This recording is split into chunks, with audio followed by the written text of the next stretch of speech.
started here momentarily. If you can ensure your cell phones are off or on silent. Council members, ensure your microphones are turned on. Awesome, thank you. All right, so today is May 12th, 2025. Today's a regular legislative meeting of Barberton City Council, but before we begin our regular legislative meeting, we do have individual committee meetings this evening, and we'll kick it off with City Properties, Parks, and Recreation with Mr. Easterling. Thank you, Mr. President. It is 6:01 here in council chambers. All my members are present and other council members and guest is noted. We got one request for new legislation.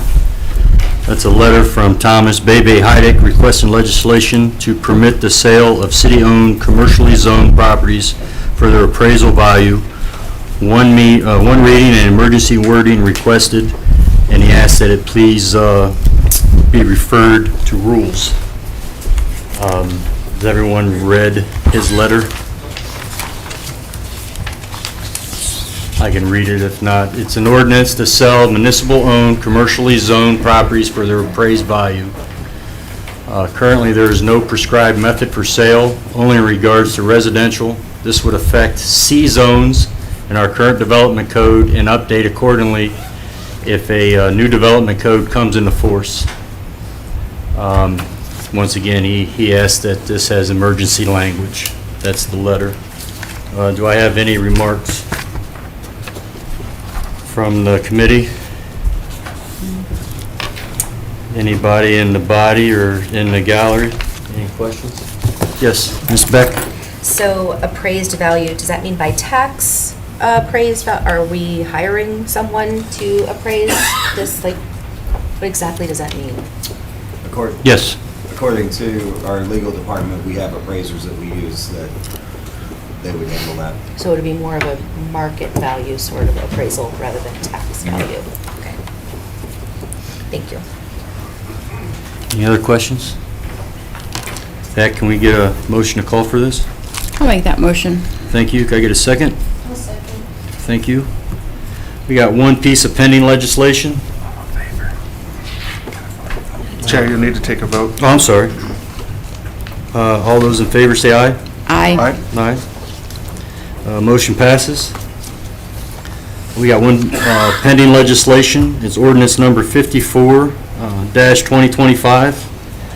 And this is for the sale of parcels 01.05664 and 01.05666. That's an ordinance approving the city of Barberton to sell the above-named parcels for economic development purposes and declaring an emergency. Do I have any remarks on this that weren't answered before? Yes, Ms. Beck? If I remember right, was this a C3? Would this, what we just talked about, affect this sale? Appraised value, tax value? No. Okay. Okay. Any other questions from the gallery? That none? Any miscellaneous discussion? Yes, Ms. Gerhardt? I just wanted to say that I thought that the dedication of the ballparks was very nice. Actually. Yeah, and it was good to see everybody come out and support that. And then just remind everybody, there's lots of stuff going on with Parks and Rec, and if you check out their Facebook page, you can see what's going on. Anyone else? No? With that, can I get a motion to adjourn? Thank you. Can I get a second? I'll second. Thank you. With that, we adjourn at 6:04. Thank you, Mr. Easterling. Thank you. Next up is Public Welfare and Safety with Mr. Harris. Thank you, Mr. President. I'll bring public welfare and safety to order. It's May 12th, at 6:04 p.m. We're in council chambers. All members of my committee are present, including myself as chair, Mr. Easterling as co-chair, Ms. Gerhardt, Mr. Greer. All other council members are present, and guests are noted on my sheet. We have no request for legislation. We have no pending legislation. Do we have any miscellaneous discussion? No? I will No, you Yes, go. ma'am, go ahead. I think you're gonna say what I was gonna say, so you go. Yes. This week is National Police Week from May 11th to the 17th. There's 345 names that were added to the National Police Officers Memorial in DC in 2025. Of those 345, there's 148 officers included in that memorial from 2024. There are currently 24,412 names engraved on the memorial. So, keep that in mind, thank a police officer, and memorialize the ones that have provided the ultimate sacrifice. Thank you. Anything else? Can I get a motion to adjourn? I'll make that motion. Can I get a second? I'll second. We are adjourned at 6:05 PM. Thank you, Mr. Harris. Next up is Rules Marketing Development. Ms. Gearhart. Thank you, Mr. President. At this time, I'd like to bring the Rules Marketing and Development Committee to order. It is Monday, April 28th, 2025. It's 6:05, and we are in council chambers. All members of my committee are present, including myself as chair, Mrs. Beck as co-chair, Mr. Heidick, and President Greer. All other council members as noted on my sheet. Our first request, our only request for legislation tonight is the proposed charter amendments from the Charter Review Board, and we also have some from Councilman at Large Heidick. I would first like to thank the commission for all of your hard work and your time that you dedicate to doing this. Like I think Chuck said in the email, it looks like nothing was missed, so I appreciate your hard work on that. We are going to look through these one by one and have discussion, and I'm asking everybody to please remain respectful because I know we might have some passionate views on things. I'm also asking for all the elected positions, directors, to give us a lot of grace whenever we're asking questions about your roles. It's not about you personally, it's just about the role. So with that, we'll get started. Looks like our first yellow highlights, page 4. Would you like the chair of the commission to give the report to you all and then? That's maybe probably better than a understand what page-by-page the second approach. is? Okay. Yeah. There you go. Mr. Harden. Mr. Harden?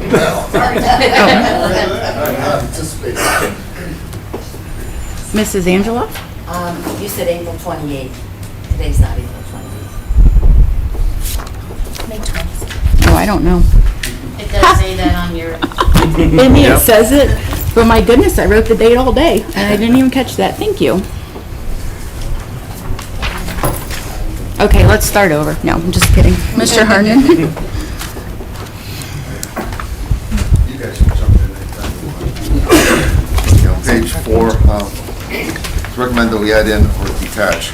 It's just logical. I mean, if you can annex it, you can also unannex it, detach it, so somewhat logical.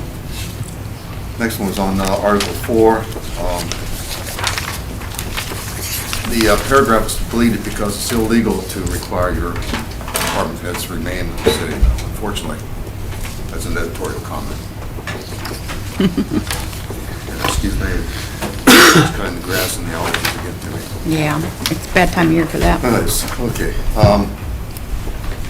Then under section 4.02, Department of Public Service, one of the recommendations that we had from the community was to add stuff about stormwater and management, which we did add to that paragraph. And then under the qualifications, it came to our attention that there were no qualifications in the charter for either the Department of Public Service, the director, or the safety director. So we looked at other charters, specifically we had New Franklin, Green, and Norwich. Norton. And so we came up with language related to qualifications for those two department heads. So that was Article 4.02, so paragraph A, and then on Department of Public Safety, again, qualifications, paragraph A, subparagraph A of 4.03 on page 9. We also recommended that we add something about the Director of Human Services. Currently, that position is under the Department Department of Public Safety. Ms. Eisman handles both of them, but there was nothing in the charter that said anything about human resources. So we added that in, included the last paragraph that the director may serve in another employment capacity in the city, which is currently what's occurring. That made sense to us. Department of Finance. Again, there were no qualifications other than he had 2 years of experience in corporate business, municipal, county, state, or federal finance in a management level. So we added a little more specific to it. Again, we looked at other charters in the area and came up with this language. I think the most important thing is that the director have at least 5 years' experience in accounting or finance, either corporate business, municipal, county, or federal entity prior to his or her election. Moving on to page 11, under the Department of Law, we added in under the qualifications that the director of law must have a minimum of 5 years of practice, which seemed logical to us. And there's a comment at the end of the article, it's on the top of page 13, that the law director may make editorial corrections which shall be approved by resolution of city council. We put that in there for a very specific reason. In there, everything says he or him, and it's not very politically correct. And if the law director had to go through, if we had to go through and make every change in this charter to where it was he or she, it would be about, a couple dozen changes. So by putting that in there, that's a minor editorial change, and the law director can go ahead and make those type of changes with approval of council. Article 5, which I'm sure we'll get some comments here. We did look at a number of different charters. We looked at Norton, Greene, New Franklin. I'll tell you that each one of those cities have a total of 7 council people. There are 4 ward council and 3 at large, and the president of the council is elected from their body. We decided to go with the 6th ward and elected president of the council. Justification, very minor justification for that was the cost. Only losing 2 council people, it's not a major cost. More important though is that 49 square miles.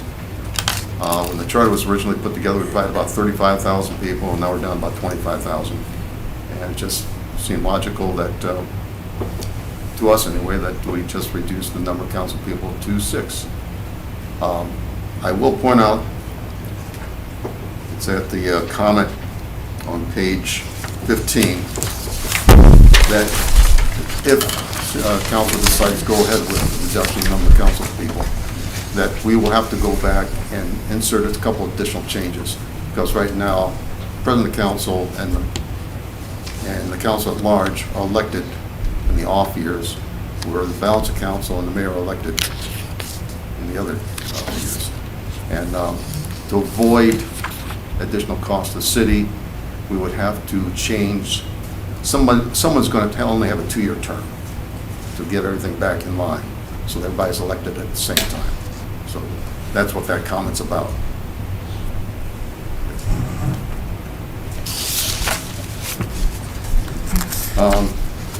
Top of page 16, again, if number of council people are reduced to 6 plus president of council, affirmative vote will require 4 members. Section 5.11, public notice. This was taken out, I believe, at the request of, Lisa, was that you? I'm Or sorry, was- David. that was, I'm sorry, that was Councilman Heidick, I believe, sent us that request in. First paragraph on section 5.11. So it's just a public notice is required by law or charter. Resolution shall be given, resolutions, ordinances, statements, measures, orders, proclamations, reports, in the manner determined by council, period. It just took out the required report from 6 places. Next item is on page Page 18, this is vacation or sale of park property. This is me, okay? Since I was involved in the sale of some of the acreage up at Tusk Park, it required a 2/3 vote. It was very hard. We have some parkland that I know the Parks Department would like to get rid of, you know, Carter Park and the small park over on the west side. To get rid of that property, it's going to require a vote of the population in 2/3, and that's just, it's awfully hard to do, a simple majority. So we're having a hard time maintaining our parks, so it's,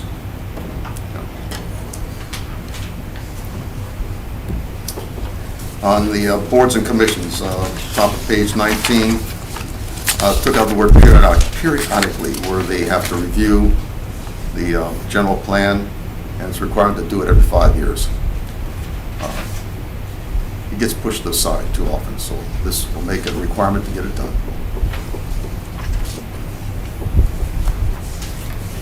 Page 21, Parks and Recs. Did some major changes here.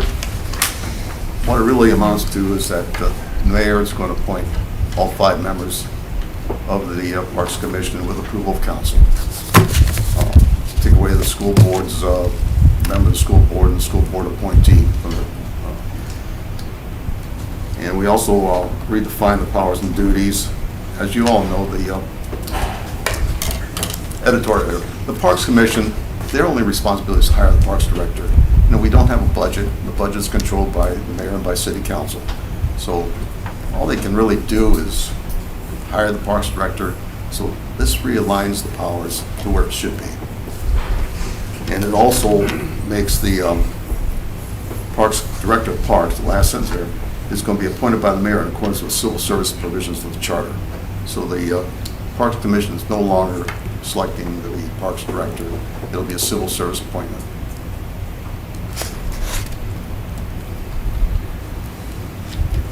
Other commissions and boards, we got rid of the health, Board of Health, because we're with the county. I know that there is a quote local Board of Health that is a member that is in fact on the Board of Health with Summit County, but you know, they really don't do anything. I don't believe, at least we didn't believe. We added a paragraph that any board or commission that requires representation by the city of Barberton, the mayor shall appoint a member with confirmation by the majority of council. So if there's any board or commission that does require representation from the city of Barberton, that's covered by that paragraph. The mayor can appoint it, you guys approve it. We also took out paragraph C, talks about plumbing, electric, warm air, heating, a number of these items that don't exist. So why is it in the charter? Got rid of it. We also modified the paragraph up above by crossing out the words, provided such rules and regulations are approved by council. Civil Service Commission, you know, they're going to establish the rules and that differ from those established by the Ohio Revised Code. So it didn't really see the need to add in further approval by council. Page 23, big one here. What it really amounts to is going to a nonpartisan election.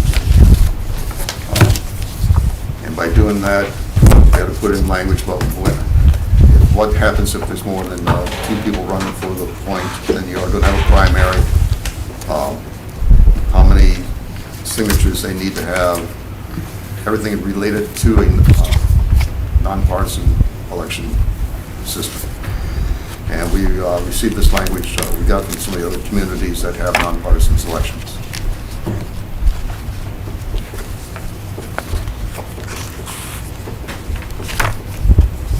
And I believe the last one we had was, I'm sorry, there was one minor change on page 28. Meetings open to the public. We had to add in additional section of the Ohio Revised Code, section 121.221.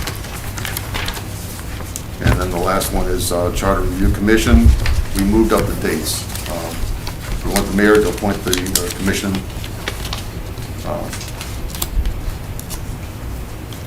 by January of every 5th year. The commission needs to turn in its report to to the city council by the third Monday in April. And then put a requirement on the council to hold a public hearing on the recommendation submitted by the charter review within 30 days of the submission of the recommendation. We moved up all the time frames so that there's time for a public hearing. And that's it. Thank you. And the rest of my commission will be happy to answer your questions. All right. I'm sure we might have a couple. I'm sure. Okay, so coming over here, and again, I ask for your grace if these aren't charter changes that came to my mind, but page 6, when we're going over the duties and powers of the mayor, would we have the ability to have the budget to the council by a certain deadline? Could that be something added to the charter? Because I know we've only had it twice now, but I think it's coming kind of right at we have to get it through or we hold up the whole city. So if we could get it earlier, and I know several department heads spoke about they start work on it in August. So is that something that could be added to the charter or Mrs. Miller? Yes, I'm gonna go get my draft though, so I can take notes. Okay. Maybe we'll come back to page, I'm sorry, Mr. Heidick? Thank you, Chair. As much as I would like that, I think that's a dangerous game because let's say in a few years, Mayor Judge decides he's not going to run again. A new mayor is going to take office on January 2nd. If we have a budget deadline in the charter, they're screwed. I mean, you're really going to kneecap somebody coming in just for the sake of what we think we should have now. You know, the mayor's been in the office long enough. He knows what he's doing in August enough to get it to us. But if a new mayor walks in on January 2nd and has a binder thrown in front of them of what the department had, they're going to need some time. And I think it's a serious thing that could really hurt in the long run. I imagine absolutely everything a brand new mayor walks into would be a hardship, so You've all I seen get that. walking in with a budget, your first year on council. Imagine if you're the one writing it and suddenly the charter says you have 30 days to get it to the council.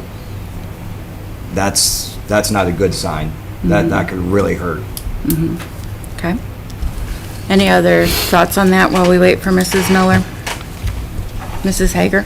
I think we could always put language in there as an exception if a new mayor is elected and adding an extension, you know, because we, like, Mrs. Dearhart said, we get it at the last minute and then we're trying to go through it and get it, you know, all approved and everything, so we're not in violation of any state regulations or anything. You know, and so it's rushing us. We have questions that we, you know, forget because we're trying to rush through this. And I very well see your point. If a new mayor comes in, he or she does need that extra time as a first-time mayor. So maybe we could put in wording that there's a provision if it's a new mayor, the time could be extended for them their first year in office. And that way it kind of satisfies both needs. I Mrs. Miller? just would like to ask, if we could just go over the charter changes proposed by the commission, and any of the people who want a suggestion, I've already had several noted by the purple tabs. These are all council member suggestions. Okay. But I kind of, if we start doing all of them at the same time, then there's It'll just going to get be a lot of confusing. additions Yep. and subtractions. But if we could go to the commissions first, Mhm. and then anything you all want, I'm happy to include. Yeah, and mine was genuinely a question versus an addition, so, but yes, that makes sense. Okay, was there any questions about anything there then? Page 7. I like Mr. Harden said, that's just the law, so we have to get that out of there. Page 8, does everybody understand adding what was added to the service director's list and why there's qualifications added? Just go over, excuse me, Mrs. Gill, Section 8, qualifications. With that be all department heads, or which ones? Just public? I think just the. So, Public service, or- from how I understand this, and Mrs. Miller might be able to add to this, not only did they need to add qualifications because there were none, but this also has to do with, they are coming in at pay grade 9, and pay grade 9 has qualifiers that have to be met. So you really couldn't maybe have somebody applying straight out of high school for this role. I don't know that they'd have the experience to do that anyway, but it also has to do with the pay plan they're being brought in at. I can speak to that. So our pay plan that you all have adopted and that we operate under requires the HR director, myself, and the finance director to grade every position based upon a job description. So based upon the job descriptions for safety and service director, they grade out at a pay grade 9. So that's based on their degree, their amount of years of experience, all of that. So if this wasn't in the charter and a mayor chose to hire someone without the qualifications in the pay plan, they would not, it's my opinion legally, that they would not be entitled to pay grade 9 pay. They do not meet the qualifications in the job description that were developed to put them in pay grade 9. So you would, if a mayor chose to do that, then that would have to be reevaluated, taking out those requirements, and it would be graded lower. So the commission made the decision to have it mimic the requirements in the job description, so the pay grade would be the same based upon the job description and the pay plan. Thank you. Did that make sense, Mr. Griffin? Okay. Yes. Mrs. Miller, going with everything you just said, would you think that the city engineer should have qualifications? Well, if they're a registered state of Ohio professional civil engineer, I believe that those qualifications resolve that issue because Perfect. that license, it is a 40-degree in engineering plus passing a test, yes. Okay, so that's what keeps the, perfect, thank you. Do we have, oh, I'm sorry, Mrs. Hager. Thank you. I have a question about the, change above that. It says for the, Department of Public Service, he shall manage and control construction site, stormwater runoff control, and post-construction stormwater management, new development and redevelopment. Isn't that, I know there's a law on the books that any new construction, they cannot allow any more water runoff than what was previously allowed, or what previously ran off? The commission wanted to encapsulate in the charter the position of stormwater management. We have a stormwater manager, but they wanted it said that the director of public service is responsible for stormwater. So if for some reason we didn't have a stormwater manager, that director of public service would still be responsible for stormwater. They just, quote, kind of codified what we have to make sure that they're always aware of that responsibility. Okay. The language is just, I'm sure I stole it from another community. I'm sure I didn't write it on it. Right, thank you.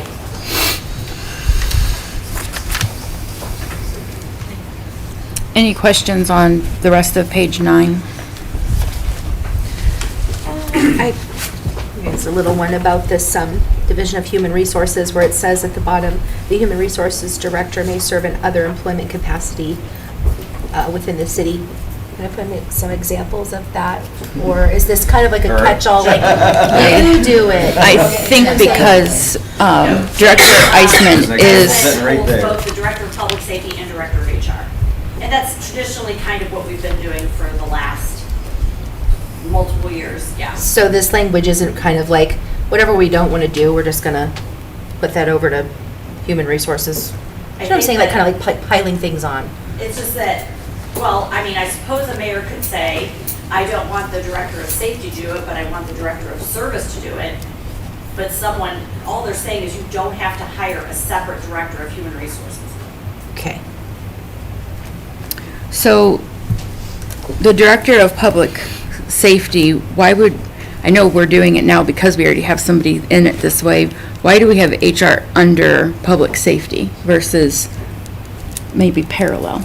like in its own column? I think that's what we've traditionally always done. I mean, you could have it, but then if you had it equal, I'm gonna say equal to the Director of Public Service and Public Safety, then they would, you're talking about a regrading and so forth, so Okay. you put that there because that's traditionally where it's been kept, or Chief College, I demoted you. Chief College said probably 25 years is how long we've been doing it. Originally, they were both part-time positions. They combined them into one position. Okay. Many years ago to fill that one position, Okay, but they're still both important parts of the city Absolutely, government, yeah. so that's why we did that. okay, Safety Director Ricks was a safety director. They didn't make a whole lot, but you needed somebody to be EEOC then. So then they said, oh, you can be EEOC too, and you can make as much as search director. EEOC is developed now into HR. We didn't have really HR policies like we do back then. So you fill out some forms, you send it to finance, we're checking a lot more boxes these days. Right? Safety director, HR director. any other questions on that? Okay, looks like on page 10, we beefed up the qualifiers on our finance director. Any questions with that? I do just have a question, just out of curiosity, and I apologize that I'm not sure. As far as the elected positions go, is this something that like the Board of Elections checks? Correct. Okay. Also, the way that it's enforced traditionally across the state of Ohio is whoever has an opponent would file a complaint saying they don't meet the minimum qualifications. However, a citizen could initiate an action saying that a candidate didn't meet the qualifications. I think when we talked about it, we wanted some very firm things like a degree, things that are super easy to verify versus if you get kind of into the weeds and start saying, I'm going to use my, if you said they could only have expertise in municipal finance, that's a small group of folks. So they tried to be a little bit more broad so it could be more inclusive. That's a good question, though. Who's verifying that? Yep. Page 11, looks like they just added to the law director.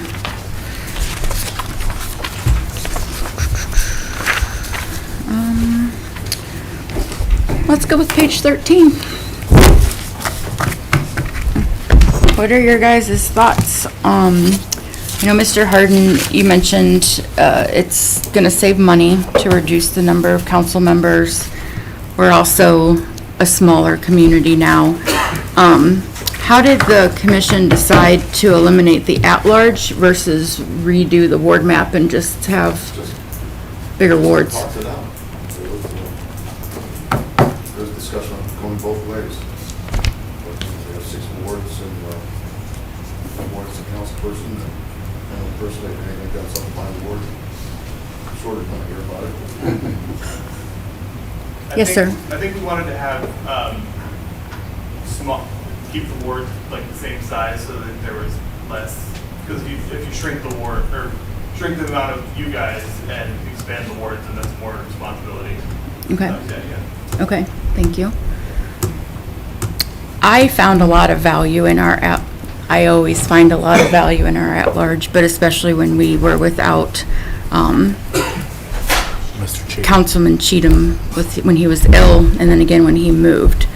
But I'm pretty new here also, so I wondered if we have some other opinions or thoughts or discussion on this. At-large Thompson, your turn. Thank you, and I'm not just saying this because if I support it, I'm essentially getting rid of my own job. But I had the same question. To me, it would just, if the populations decrease, it would make sense to redo the ward map. I think it's important to have at-large, not just because I am, but to have, if you don't know who your council person is, like you have a main contact without bothering the mayor all the time. It's a good contact person, so that's just my thought. Let's not forget that almost every single person sitting here was brand new last year. So I think the two of my colleagues here have, I know you helped me out a lot.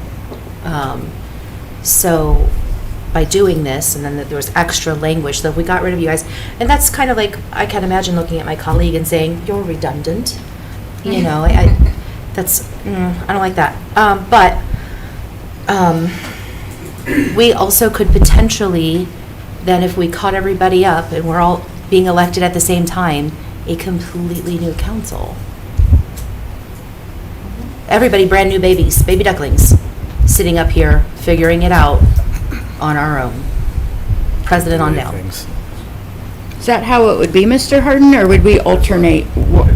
Sorry. The president was going to be with, No, he's gonna, that's the comment, a couple pages further on, where there have to be some additional changes if we went with our recommendation. One of those changes would be to align the elections all at the same time. Right. That's why I said somebody's got to do a 2-year term. This will not come into effect until 2029, because everyone's up for election. But then it would bring up Mrs. Beck's, where everybody could potentially be new? The entire, every Everybody brand elected new office in at the same city. time. Yeah. well, the president would be on the off. So we could have everybody new. If I want to speak to that, that's why I asked that this section be considered initially, because if you choose this, then I'm going to have to change, and it's not because I don't want to work, it's just there's a lot of changes that we need to be made, because the Charter Commission's idea was that the mayor, the finance director, law director, and president of council would be elected at the same time. Is that right, Nina? Yes. And then the ward council people at a different time. Because if you eliminated at large and only had president of council, we didn't stagger the terms, we would be paying for one election for one position. And they did not want that. So I suppose you could, if the council would like to have president of council and all ward council elected at the same time, you could do that. But that was not the thinking of the commission. If I can recall correctly, they wanted president of council, mayor, and law director and finance director elected at the same time. And then the ward council elected at the same time. That's where the 2-year comes in, right? Somebody would have Correct. to okay. In the alternative, you could have the president of council elected all with ward council people. It all matters. If you choose to eliminate at large, the additional language I'm going to have to create, which I'm happy to do, but I just didn't want to do all of that work if that was going to be redundant. If we eliminated at our at-large, could we kind of treat it like e-check? And your even wards go on an even year election, and your odd go on an Do odd? a lot of things. Because that way we wouldn't have But everybody new. all Also, of I think we need to Right, overthink all of this. those things would Yeah. require that someone is not going to run for a 4-year term. Someone would have to run. At some point. Or a 2-year term, Yeah. and then a 4-year term, no matter what decision you make. But those were kind of the options. But I think, member Angeloff has a. Mrs. Angeloff? Oh, yes. Excuse me, I hope I can get through this. And this request has been asked like probably 3 times over, and it never came out of the commission. So this isn't something that just, was thought of 2025. This is the only time that it did come out of the commission to put in council's hands. So I just want to get that straight. And we're not eliminating people, There's It's still positions. wards, and Yeah. even at large, they live in a ward. So that's their opportunity there. And the time before, I submitted this, and it's not about the money, saving the money. I mean, it is a couple $100,000 over the 4 years, 2 of them. I mean, it is, but it's the fact that it's 2025 and the fact that we had 36,000 people here, and now we have 25,000. So you have to open your eyes to that fact that this has been doing since 1973. It's just been running its course since 1973. So we're giving anybody, president, at-large, council people, the opportunity to go ahead and, you want to run another term, go ahead and run another term. It's just not, we talked about wards, and all of you know how many people you have in your ward. So if you take 6 wards down to 4 wards. You're gonna have 5,000 people, you're gonna buy signs, you're gonna go knock on doors, you're gonna do this for a double amount that you have. Maybe not that much, but at least 1,500. I mean, my ward is huge with apartments and everything. And to have that to another council person because you want to take the 6 wards down to 4 wards to keep the 2 at large, well then the 2 at large could, I mean, what did they do in a sense? So I'm totally against taking the wards from 6 to 4 because there's no way in hell that you can cover that ward. You just cannot. Sometimes you can barely do what you can do now. So it's just the position, and it does give them the opportunity, being at large, they know all about the town, that they can run again. So that's what it came down. That's my 2 cents. Thank you. Thank you. Anybody else have thoughts that we can bring up tonight on this? Mr. Heidick? Thank you, Chair. Mrs. Angela, you mentioned that this particular one has been discussed different times throughout charter review commissions over the years, and it didn't come out last time, didn't come out the time before that, didn't come out the time before that. So I gotta ask, if it didn't come out 3 times beforehand, what makes it so special on the 4th time that it did come out? It not being special, it was unanimous. When it was brought up, and not by me, when it was brought up, everybody said yes. When you take the basis of the cost savings, which was very little, but that we've lost, maybe 11,000, 12,000 people in this town. Nobody talked anybody into it. That was just, we discussed it at the very first meeting. That was like number 1. And then the second meeting, it was unanimous. I mean, that's the way it was. And then we just moved on to the next one.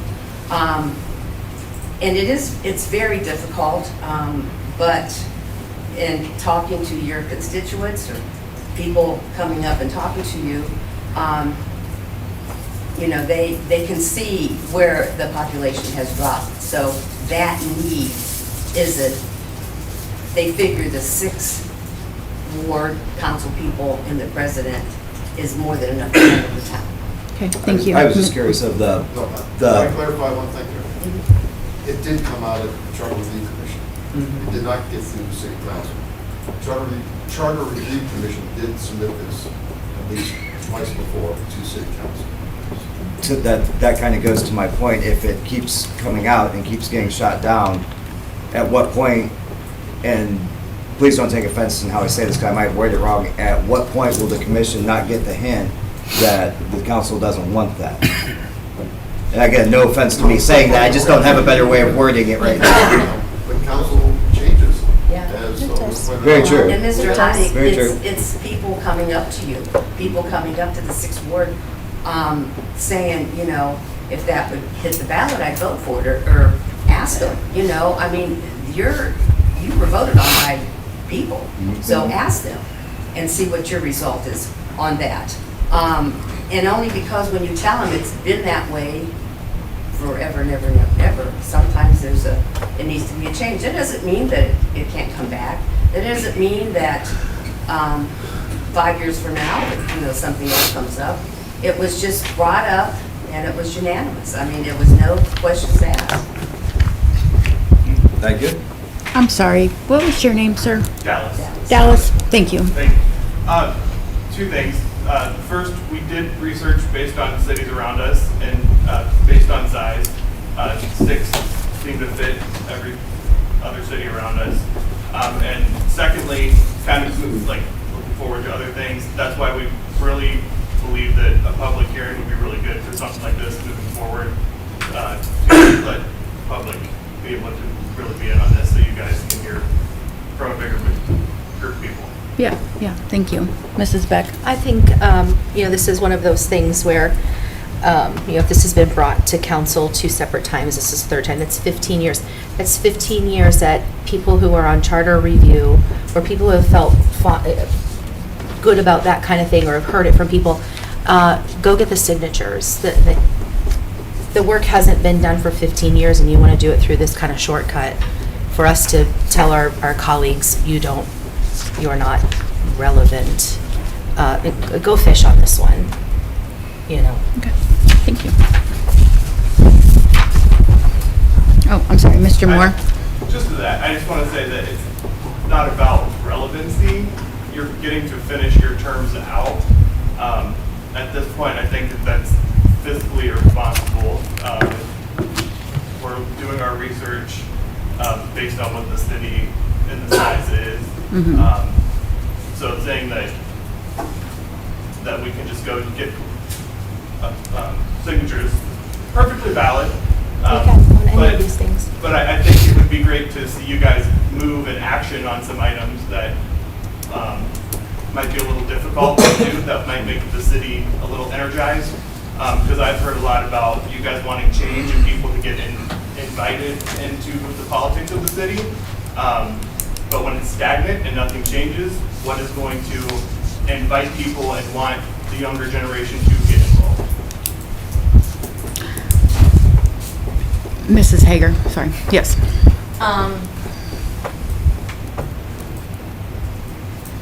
Keeping or getting rid of our 2 council at large positions is not going to keep the city stagnant nor revitalize it.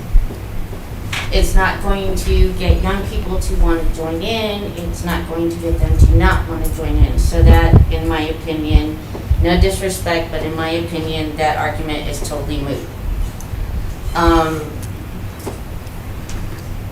The 8 of us here take this job extremely seriously.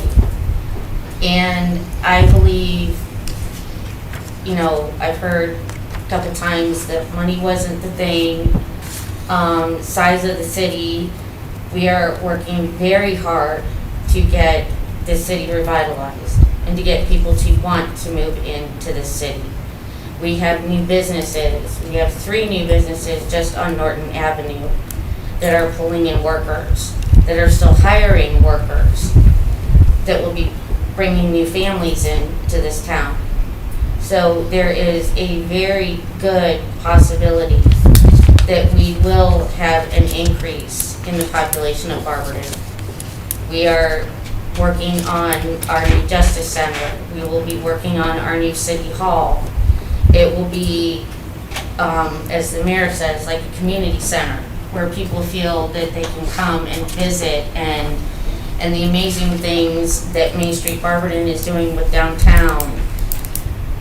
You know, and I think having the 2, we all get busy with our districts, our wards. Sometimes we are slammed and our phones don't stop ringing, and you're trying to help one person and you're calling the mayor, or you're calling the police department, or you're calling the service director, you're calling, you know, whoever, and you know, and you got another call and another email with a question. And thanks to having the 2 at-large positions, you know, just using names, you know, you can shoot off an email to Mr. Heidick or forward an email and say, could you please handle this? Or to Mrs. Thompson and say, could you please handle this for me? I'm swamped. You know, a lot of people, they don't know who their elected official is, but they know who the 2 at-large people are. Don't ask me why it happens, but it does. You know, and I still, even with a population of only 26,000, I just think those 2 positions are very valuable and just should not go anywhere. If our population drops down to 15,000, then we can revisit it. But for right now, and with the direction that we are all working extremely hard to get the city going, I don't believe they should go anywhere. Thank you, Mrs. Hager. Mr. Moore, did you have anything? I know I saw your hand up for a moment. I completely agree with everything that, I'm sorry, Council. Hager. Mrs. Hager. The second half there. I am newer to Barberton. I've only been here for 3 years, so I don't have the 15 years of experience of trying to get this passed. I would just say that if it's been valid for 15 years in the hopes of growing Barberton, I hope that it does grow. I think that would be wonderful. However, that 15 years of money could have gone into other investments, correct? Sure, of Just course, a of course. question. Yeah. So I understand that you all are busy, but it is part of the job. So I just think that, I know change is hard, and that's something that I think everyone needs to kind of maybe run with this. Not trying to like sway you either way, but it has to go to the voters. Why not let them pick? Why not let us decide? It might go down, and they'll be like, that's stupid. Why would the commission do that? So that's my just. Okay, Yeah. thank you. Mrs. Fry? I just wanted to say that the reason it never gets to the ballot is because you have to approve it. And council is reluctant to pass that. But like Mr. Moore just said, if you let it go to the ballot, then you would see what your constituents want. And in the vein of having extra people to attend to problems that you might have in the ward, how many do you refer to council at large? How many problems do you two get from other council people that you go out and take care of? I would say maybe not problems per se per individual, like a resident Yeah, kind I of think thing, just but because we do- you and I have talked plenty about things. Yeah, Yeah. I mean, outside of Mr. Griffin, we do have a new council, so I have received a lot of questions, you know, can you help me with this, things like that. But I also just get calls myself. A lot of times it is like, hey, who's my council person? Maybe because we have a newer council, I don't know. But things like that, so. And there was an increase coming to you guys with Mr. Cheatham's absent. I mean, I can only speak of what we've been here for, so. Historically, Mrs. Fry and Mrs. Angeloff, when it came to your council, did you guys vote to let it go to the ballot? Or how did that work when you guys were on council? It never came out of commission. It never left commission? No, it never. Wait a minute, I thought. So prior to your guys' being on council, Mr. Hurden said it did. it come out left of commission, but it didn't get past council in the past? Because Mr. Harden said it made to council. We did not get to vote on whether or not Said it came out two separate that times. issue This is is every not 5 going to be So it addressed. getting to this part is the furthest it's ever gone? That's To not what getting the to- chairman said. I The would chairman have said to- the I'm- council shut it I'm down. just asking the councilwomen, and it's conflicting. I think we need to look into It this. came to I- city council, Before we even got on the bill, yeah. it may have never gotten out of committee, but it came to this level right now.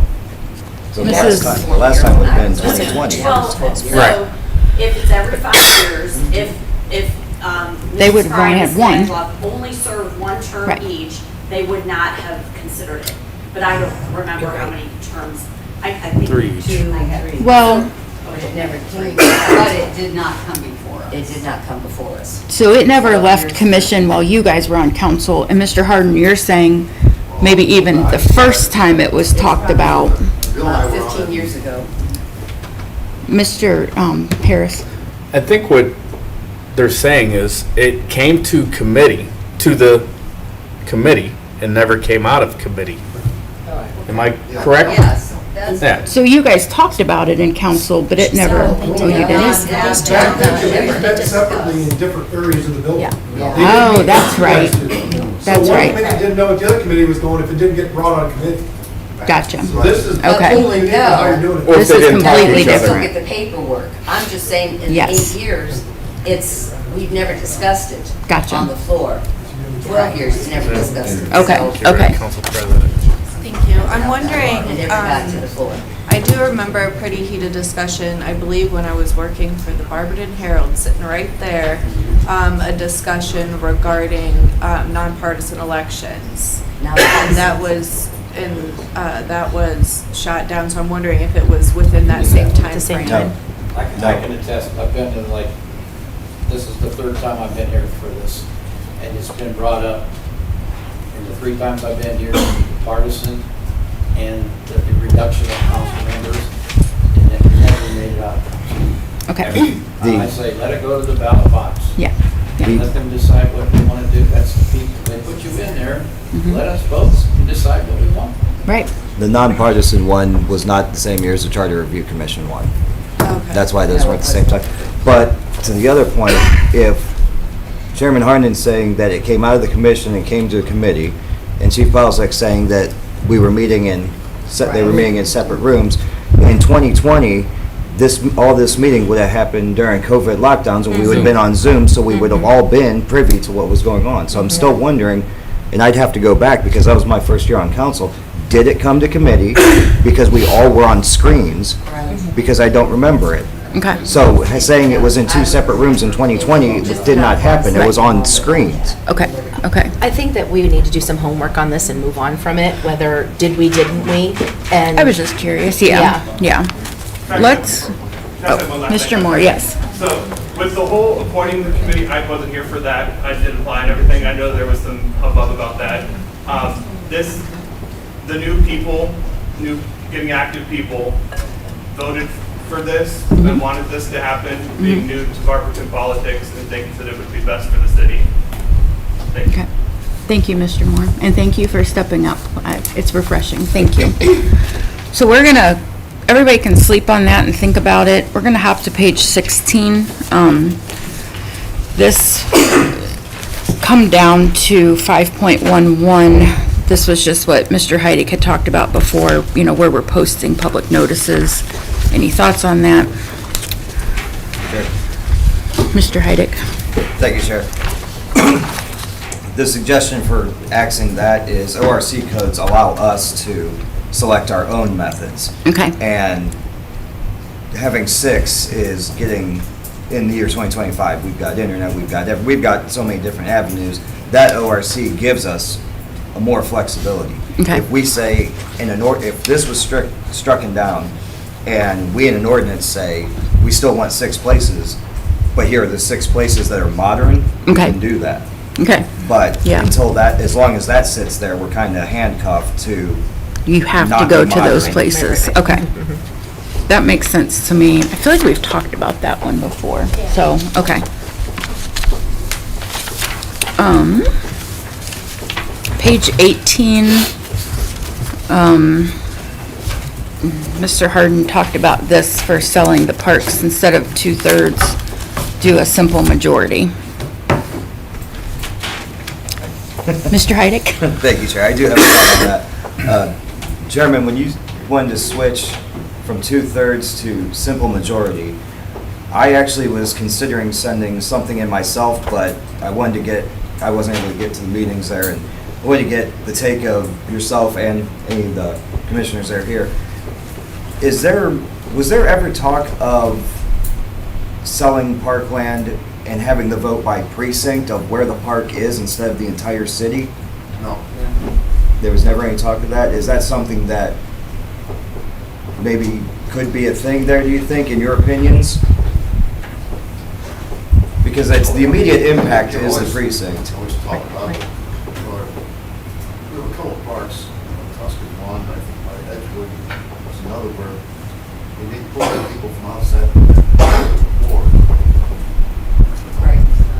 Brightenstein, this goes back to the 70s. Tuscan was a place where they play basketball, play ping pong, and kind of play there. So I'm not too sure. We're only 9 square miles. Easy access. It's quite what they think. No, it's not discussed. I just, 2/3, in my opinion, is just too tough of a level to meet with a sale on parkland. I wholeheartedly agree. I just didn't know, since the people that immediately surround the park and live there, if it should be left more up to them than say, okay, we're talking Harder Park. Should somebody over that lives in Bonnie's neighborhood be voting on Harder Park? Well, the argument would be made is that everyone supports that park, right? Whether it's not just the people in the first ward who support the park in the first ward, and neither is it the people in the first ward who support parks in the sixth ward.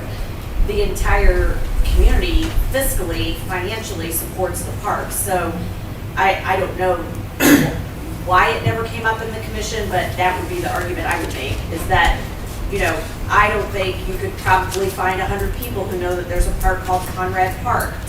And if you only, stop it, chief. And if you only allowed those people to vote for it, then the rest of the community is paying for the maintenance of a park they may not even know where it exists. I'm not campaigning either way on the precinct thing. I was just throwing it out there in case, just for an opinion. Taylor had her hand up. Sure, go ahead. Mrs. Thompson? Oh, thanks. That's actually what I was gonna say. I see how you're saying it. We know these aren't destination parks, but it could be a situation where, you know, the neighborhood's like, oh no, all of a sudden I'm super attached to this patch of grass that, you know, has a pole and no basketball hoop. Like, and I think because the city pays for it, everybody should have a say in it. Right. Like I said, I'm not saying you should be one or the other. Yeah. I just agree with the simple majority. I think Yeah, that's important. 100%, yeah. But if there's good argument against doing by precinct, hey, I'm good. I have no further on that. Mrs. Beck? I have two things. I have a question about the example that you used, Mr. Harden, about Tuss Park. Are you talking about when Tuss Park was sold, part of Tuss Park was sold to SUMA for the Hart installment that they did there, or when Oakdale was going to be sold to SUMA for their parking lot that they wanted to put there? Part of Tusk itself was sold to Triad. To Triad. Sold to a company called Triad. Okay. That was when the Citizens Hospital Yes, it sold. was Oh, sold to got the you. It was sold to Barberton Citizens Hospital. Okay, so longer ago. Cancer Center and a new emergency department. And I just So- use as an example. Okay, I wasn't sure what exactly, there's a couple examples that you could have jumped to. That's the only time that parkland has been sold in Barberton, that required two-thirds majority. Oakdale, where they took the pavilion that was out front there? Oakdale was a school. I know, oh, this is true, sorry, Yeah. you're right, I did get that messed up. So, and then also, I think the example that we're talking about with the, who knows where Conrad Park is, and a basketball hoop with, you know, no hoop, it's a hole. It shouldn't be hard to get to a 2/3 majority on that, and I think when we're talking about getting passionate about things, we're talking about Tuss Park and what that means to this city. I don't think that we should make it easier to sell off, you know, the heart of the east side of town. So that's my thought on that. Shouldn't be hard to get to 2/3 for patches of grass. So, I was under the impression this was more geared towards those parks that aren't being utilized. Sure. Like Harder, Yeah. Conrad. that shouldn't be hard Yeah. to get to that, right? I think we can all agree that there's resources being wasted on tiny little parks that nobody goes to, that the city is mowing, et cetera, et cetera. Of course, go ahead, sell that plot of land.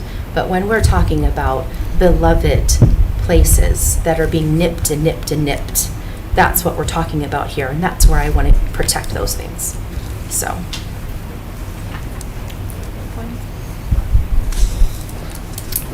Okay, thank you.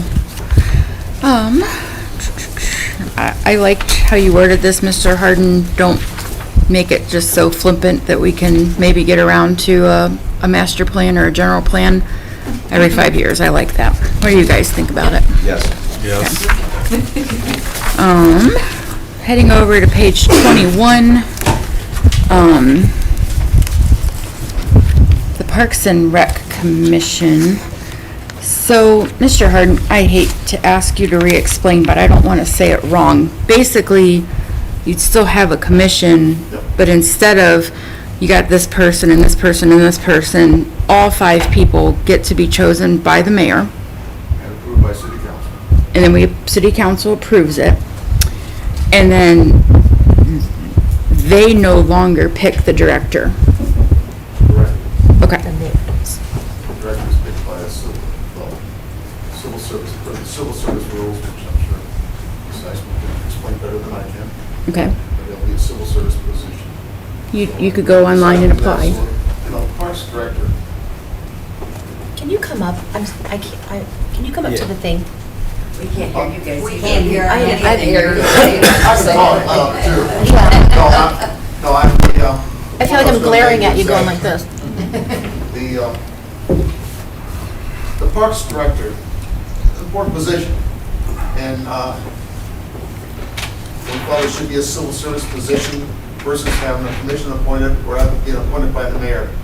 If the new mayor comes in, change out that position. We think care for that. We want the position to be a qualified individual, civil service, and mayor can pick among the qualified people that pass the civil service exam. It'll be protected by the civil service, just like our chief, Police and fire. back there, and our fire, I'm sorry, police chief. Spit that out. Also, many of the street superintendent is a classified position. There's lots of positions in the city that are classified positions. And the purpose of classified service is to take the elected official's role out of putting in appointments and going strictly by qualifications. That's how they either test or they do it by resume and they rank them and so on and so forth.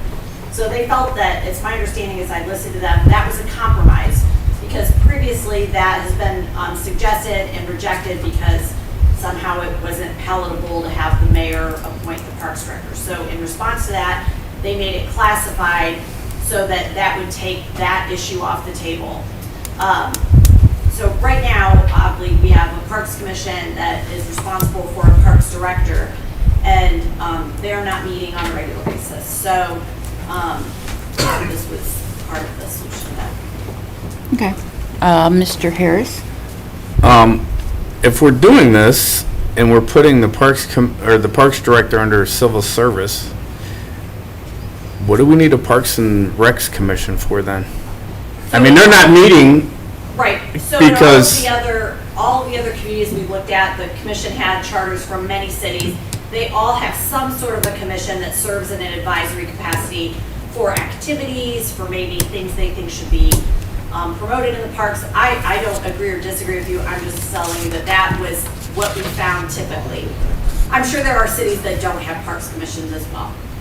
But basically be an advisory board representing the citizens. Okay.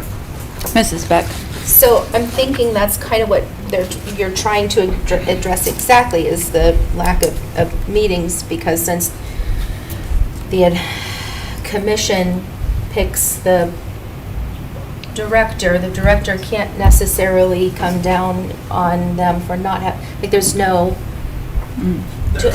Exactly, you know what I'm trying to say, like it's kind of like cart horsey kind of thing going on where there isn't a lot of accountability. Is this kind of where I'm sort of piecing that together there, and it kind of makes it. That's a particularly good insight, right? If you're a director and your boss is a volunteer commission and they're choosing not to meet, who encourages them to meet, where's right? the Employee who reports to the commission, or the commission who is responsible for employing the employee. I think that's something I never wrote about it, but it's true. Okay. Mr. Heidick? Sorry. Thank you, Chair. If you look at the current makeup of it anyway, in the charter now, all the powers and duties that the Parks Commission has is something that should be the director's job anyway. So that there's really no, everything you look at is what you would expect your director to do. And one hard thing is, again, with your example of absentee bosses, is if the mayor wants something done, but the commission says they want this done, who's doing the budget and hiring all the seasonal workers and all that? The mayor and the parks director are two different hands on the same body. They need to have more say with each other. And right now, there could be too much disconnect. Especially, like I said, the job description's laid out. The director just has to do what the commission description is, but work with the mayor closer to make sure things are happening. So it should have always been that. I don't know why, I'm only 45, so I don't know why it was done that way to begin with.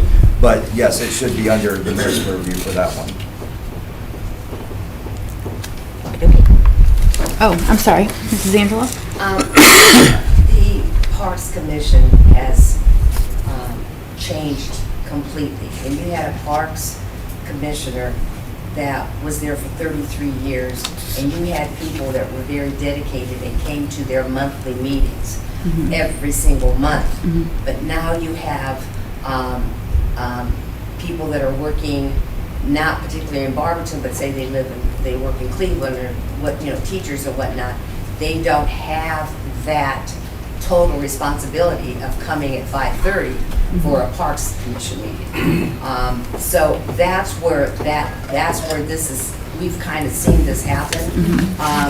Being an employee for 25 years, you can see this coming. It's the dedication has gotten a little lax, and that's why they're not meeting, because you have a quorum, you have to vote on it, and and that type thing. So I think this is something that I think we all kind of looked at that, because we know they're not meeting like they should be, and Parks is very important. 4:30, that's right, they meet at 4:30. It's 5 And that was o'clock. another It's thing that's challenging been to like get there years for and years myself, and years. yeah. So we Okay. have some of the younger ones that say, I have to take my kid to softball and I can't be at the meeting and that. So for many, many, many years, it was run very strictly and voted on and thought about. So it's just turned a little bit different. Okay, thank you. Mr. Harden? No, from the other point here is that, as currently drafted, the school board, one member of the school board's on it, and they also appoint another member or nominate, that would be preferred by the city council. Right now, the school board's nominee is dropped off the Parks Board. The school board doesn't meet all that often. We know that we need to nominate somebody else, but how long is it going to take the school board to get together to do that? Put up requests for interested parties.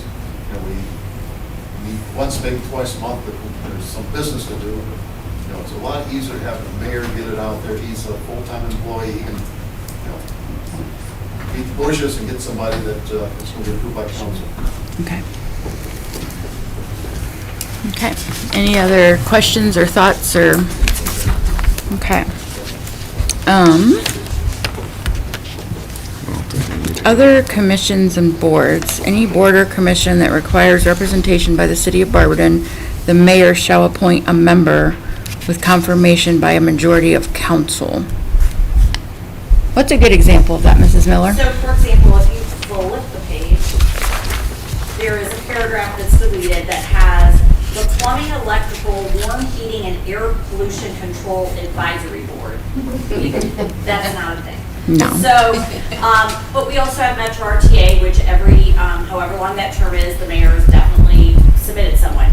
So, I'm sure in the future there will be other boards that might be created by the county or by something in southern Summit County. And that new A just says that anytime a commission or a board is required to have someone from the city of Barberton, just like Metro does, the mayor will suggest that, the health department, Summit County Health District requires a representative. So he would choose that person and bring that to council. So that's just summarizing what kind of has always happened. Gotcha. And then just took this very specific language about the Plumbing, Electrical, Warm Heating, and Air Pollution Control Advisory Board out. Traffic safety and boxing. And the boxing position, yes. We have not had that for some years. Hey, when my term's up, I wanted to be the chair of the boxing. All right, well. The next charter commission will bring it back for you. Okay. Page 24.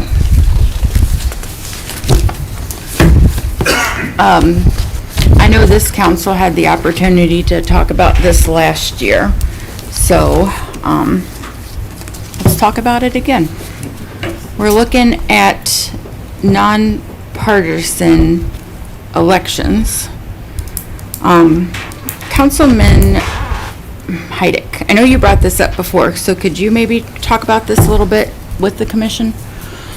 Well, what they have here, I really do like what they have here. Okay. I only have one question on it, but I can save that if anybody else has opinions there, or if you want me to throw that out now. Just by means of point of order, I did call the Board of Elections to say, were there any nonpartisan charter situations that were problematic, that something created a problem for the board, because they're the ones that ultimately have to deal with this. And this was the one community that, again, I stole language from, that did not have any issues with their nonpartisan. And if you ask me right now which community it is, I cannot remember. So that's I just took some of those. Okay. I really hope all this wasn't trademarked, Lisa. I know, I hope so too, yikes, right? Yeah.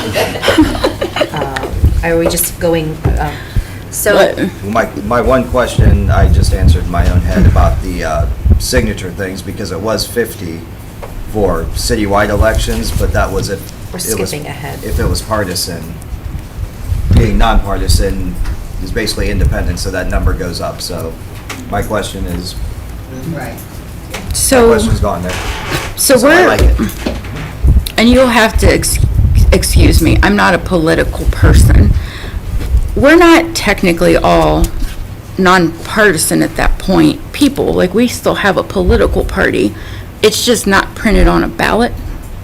Correct. But that also means that anyone signs your petition as long as they're a voter Okay. in the city. So you don't have to look at a walking list. They just need to be registered, I'd assume. Okay. Well, I don't think it's really about what makes it easier for us to get on a ballot, to collect signatures. I mean, I don't Well, understand yeah. how this is better Well, you for, have- I don't understand how this is better for the citizens to have nonpartisanship. Okay. Yeah, I think it's a little bit of wishful thinking to say people don't care about that. Well, I would like, Mr. Heidick, is it okay if I flip over to the commission? I know you were trying to talk. Well, I was going to say, the only reason the signature part came up is because there is a section in there, so Right. if that section's added, everybody want that clarified. Sure, but that's kind of good for us, not what the good is good for the citizens, to talk about, we can get whatever signatures we want. Well, Not I was just focusing on. simply answering the question about I know. what is the effect of nonpartisan. It just means that, in its essence, you can collect signatures from any active citizen in your ward who would want to see you either re-elected or elected. Sure. If you were not the incumbent. I get that, I Okay. get that. But- So could the commission kind of talk about how this came about, or your thoughts, or? It came to our attention that it had been discussed at city council. There were some members of the city council that were in favor of going nonpartisan. It was also pulled. It was also pulled after the first reading because it didn't have support. You know, Mr. Heidick brought this to us and pulled it the very next morning, actually. So it did not have support from council. That was the reasoning that you used. This is almost actually exactly what he brought to us. Mrs. Fry? All I wanted to say was, as you brought up earlier, if it goes on the ballot, then you'll see if people really are in favor of nonpartisan elections or not. I also think that you Chair. can get this on the ballot. Chair, order. Unless you are called upon, do not inject yourself into these conversations, please. We're going to start arguments back and forth. Unless it's a dialogue between somebody or you've been called on by the chair, do not speak up. Thank you. Mrs. Angeloff? My only suggestion is to ask your constituents. Because you're going to have 3 readings on this, you'll have plenty of time. Ask your constituents, because I've been hit, and I'm not even on council, but I've been hit. And what I've been hit with is like, no, we don't want nonpartisan. So talk to your constituents, and you have 6-7 weeks to make that decision. Okay. Mrs. Beck? So you had people tell you that they don't want nonpartisan. Exactly. Okay. You still have people that go down DDDD or. Sure. Yeah, of course we do. You just do. Yes. And creature of habits, you know, Sure. we're a creature of habits. Mhm. But go out and ask them, because I didn't have to ask anybody. Yeah, several of them came up and said they didn't think that was a good idea. I said, it will be in council's hands, it's up to them. So talk to the people and see what they think. That's the only thing I can suggest. So this was only brought up because it was discussed in council that, No, oh, okay. no. Oh, okay, I'm sorry. No. I heard it said, we knew you guys talked No, about it. I'm like, that's how it got on? I mean, it was brought up by, you know. Mr. by some Harden? of the young ones So on it was brought up by other members of Yeah. the commission. Okay. I did not bring it up, by the way. No, we didn't bring it up. Neither did I have no I. skin in this game. But it was brought up by other members of the commission. Yes. And was mentioned that it had been brought up by some members of city council.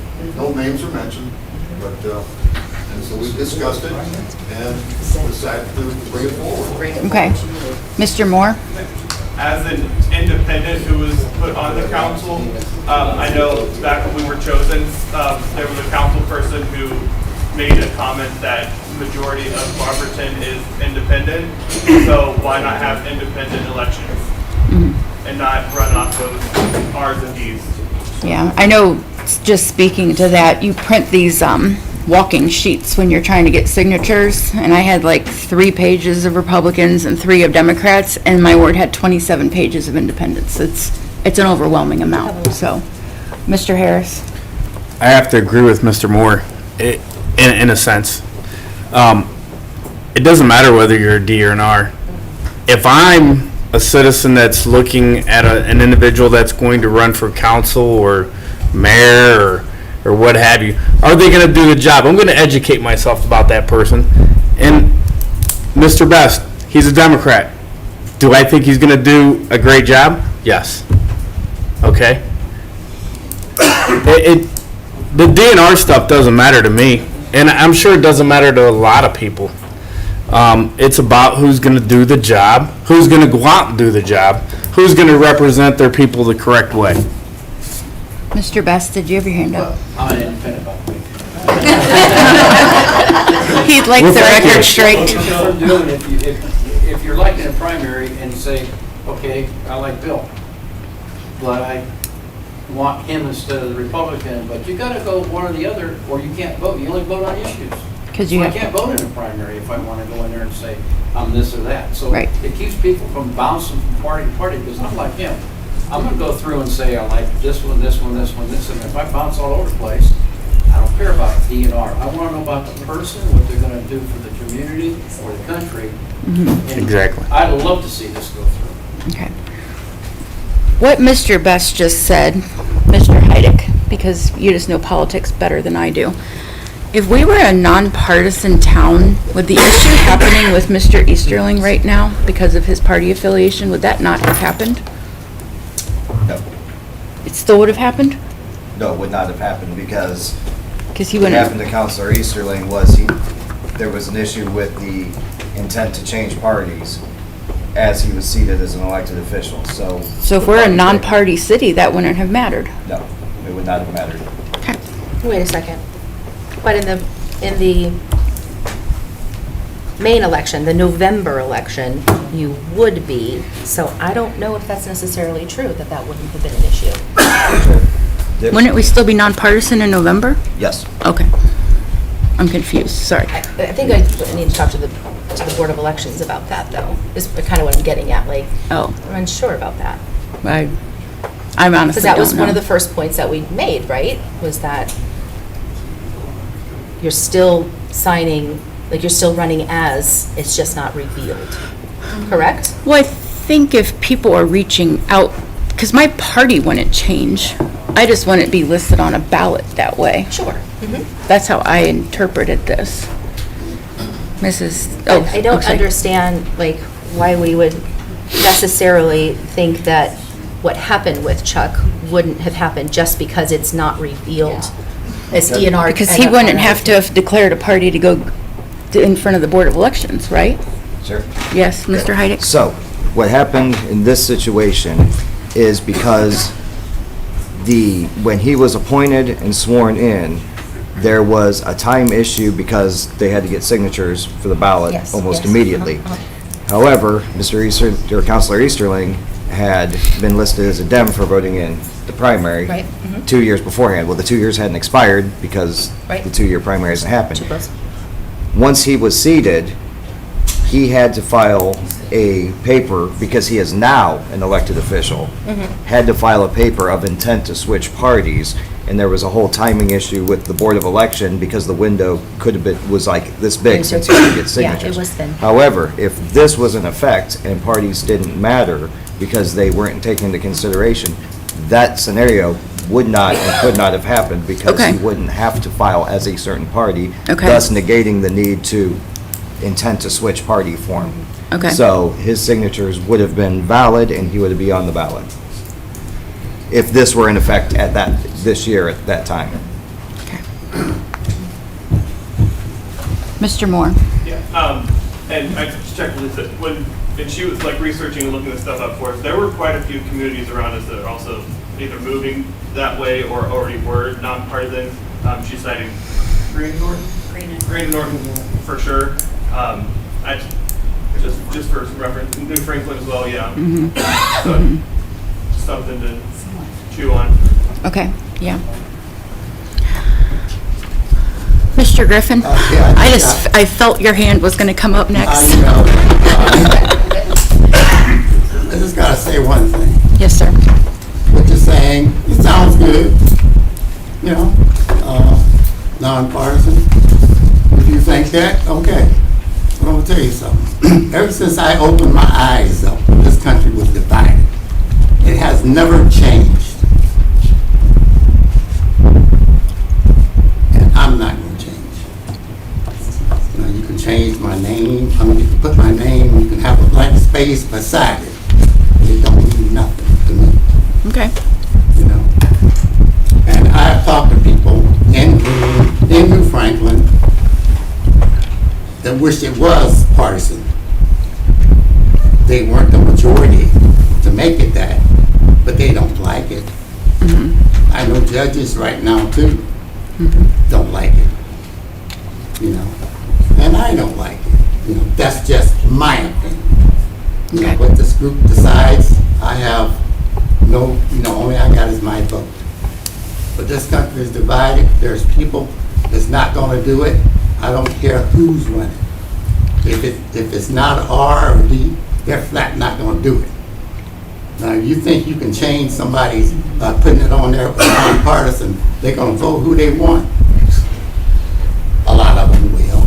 A lot of people do. They vote for the people that, oh, this guy's good. I don't care what party he is. No, he does a good job. You know, sure, I know I got votes like that. But what I'm telling you is, this country ain't gonna change. That's all I gotta say. If you took it, and I'm hearing what you're saying, if you took it down from country level to just Barberton level, do you feel, Same thing. do you feel people won't change and they want to keep that divide? Or do you think that we could get through the divide and just come together for the sake of Barberton? I don't know.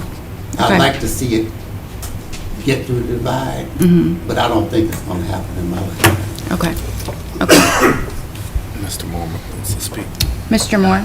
Yeah, to Mr. Griffin, as my board representative, is it not worth trying to make it the change? Like respectfully, 100%, just trying something different? Because taking away the R and the D, at least maybe people will be a little more respectful to each other's faces, rather than just seeing someone associated with the D or the R right next to whoever's name. Mrs. Beck? I think this is a lot of wishful thinking, to say we're going to take that away and these things won't happen. I kind of almost think it may invite it a bit more. Since you don't know, you just kind of make up the rest as you go. Oh, those R's, oh, those D's, da-da-da. You know, I think, but, you know, also, there's, everybody always talks about transparency. We want to know, we want to have transparency. We want to know, you know, who are you, who are you? I think this takes away a lot of transparency. It almost kind of makes you a little bit hiding a bit. And last time this was brought up, one moment, last time this was brought up, I did call a couple of professors in some universities, and one did call me back. And so we talked about it a bit, and he says, well, you know, by taking that away, because I told him about the makeup of Barberton and how, you know, we're made up here. I said, oh, we used to be very Democratic, now we're very, very Republican. Yeah, not very, and here, like our makeup here, which I am totally fine with. It is okay. I'm not, but I just kind of wanted to give him some background. And he said to me, well, you may really want that because, by not having that D next to your name, you might be able to retake over council. And I just kind of thought, I don't want to do that. I don't want to sneakily kind of, I think we need a balance on these chairs. I don't want all one or the other. I really, really do not. So that it really was kind of like, yep. I kind of underscored why I feel like that's not a good thing to take away. It's wishful thinking. Sorry. I'll actually call on Mr. Heidick. I get carried away too sometimes, Mr. Heidick, and then I'll figure out who is putting her in. Thank you, Chair. When it comes to nonpartisan and party labels, in order to win an at-large seat, when you were in a four-way dance with Councilor Thompson and I, Democrats had to cross the line to vote for me in the general election. It wasn't 100% Republican that voted for us, which means that Democrats didn't care that there was an R next to my name. On every level of government, federal, state, even here local, I voted for Democrats, and the people that were the Democrats, I am a Republican, the people who are Democrats, I thought were good, a better candidate and do a better job. I did not give one damn what letter was next to their name. You go up higher in levels. And I'll tell you, even as a Republican, I know some people hate to admit, but we've had some real a-holes put up for office on the Republican Party. John Kasich was the biggest idiot I've ever seen in my life, and I would never vote for him. But that is the thing. We were elected as people. We weren't elected. If you're electing somebody as a party, if you're campaigning and you're hoping to get that vote just because you have a D next to your name, man alive, do I feel sorry for you, because then why even have it? That's my question. That's the, I haven't yielded yet. That's my question here is, if you talk about transparency and you talk about maybe that's hiding something, you're hiding a letter. Be yourself, damn it. Yes, I agree. Campaign on yourself. If you don't have any campaign material, if you're not in front of the people, then that tells you the work you put in. The people don't know you because you didn't put any work in, and you don't deserve the office. Councilors Angeloff, Councilors Fry, the people in your wards, through all your service, did they ever have to ask? I know when I was here, nobody ever had to ask me who Ward 6 and Ward 2 council were. No one ever did. They knew the two of you because you put in the work. To win your wards when you were in office, you had to have Republicans that voted for you in the general election. The numbers show that because they voted for you two. They didn't give a damn if you were a Democrat or Republican. They knew that they had a problem and you guys were on it. They did not care. And you women, you know that's true. They voted for you because they liked you and they knew you could do the job. Thank you. Who had their hand up first? Sorry, I wasn't looking. Mr. Moore did. Mr. Moore? Council, going back to your transparency statement, Ohio law with letting you pick a primary ballot and flip-flop, I think that there's no transparency there because there's nothing stopping me from going and grabbing a Democrat or Republican ballot, waiting a year or two, and then trying to run for whichever side, being an independent. So I think not having the Democrat, Republican, okay, whatever, like Mr. Head was saying, really starts the conversation. Are you going to walk up to the person running Democrat or Republican and talk and just listen to the talking points that you hope to hear from the Democrat because you're a Democrat? Or if there's nothing, are you going to go talk to both people to actually try to figure out what they like? Because currently our politics, if you're a Democrat, you have to be a Democrat. You can't be moderate because then you're just Republican to Democrats and vice versa, if you understand what I'm trying to do. So I think that getting rid of that forces you to have to talk to everyone and actually try to figure out what they're about. Mr. Harden, I saw your hand. I just want to say I agree 100% with Councilman Harris and Councilman Patton. You guys said it perfect. Mrs. Angeloff? And Mr. Heidi, thank you for the kind words. Yes, thank you. Yeah, look at a sheet of paper, you got a front and a back. So we have 24,000 people in town, 4,800 voted. So maybe being nonpartisan, you'll get more votes, is what we would all hope that would happen. Or maybe on the other side, you're not going to get the votes because they're looking for an R and a D. So we have to educate people. So, it's the same difference, is what I'm trying to say. You're either going to like that or you're not going to like that. I also was thinking while he was talking, I know when we were interviewing for Ward 2, it was kind of brought up in some of the reference letters that unspoken or unwritten, we needed to replace the person with the same political party. So that would kind of help eliminate that too, don't you think? I mean, because it would just, we wouldn't have a political party to it anymore. It was like a gentleman's handshake. And same with the charter review when it said no more than 4 of the same party. That was something from 1973. Okay, so they're both kind That of was dated. just, it wasn't written that would say that, but over 30-some years, that's how it's read now. Mhm. So that's why that was changed. But, yeah, you just, I don't know how I feel on it. I told them, submit it to council and let council go with it and see if they want to put it on the ballot or they don't want to put it on the ballot. I've had a lot of people that don't like it though. So, and that doesn't mean, it's because I think they're just focused on that one particular party or another party or something of that sort. But I think, I seriously think that should be put on the ballot, let the people decide. You might get more voters. You might get less. I don't know. Thank you. Mrs. Thompson? Thank you. I see both sides. And like Mr. Harris, I think it's about the person, not the party. I've said it before, I'll say it again. I'll wear a Lisa Miller for Law Director shirt around town any day of the week. But I do think it's important to people. So, and I also have heard people say that they don't want this. So I do think it's important to talk to the residents, see what they would like. For me personally, I don't care either way. But because I think it's important to other people, I think it should stay as of right now. But I'll do some research. Mrs. Beck? I just want to make one point, and I promise I won't say any more on this topic. Okay. Mr. Huddick, you did say something that kind of interested me about when you were elected, a lot of Democrats had to cross and vote for an R. Wasn't the a-hole comment? I'm not going to touch that one.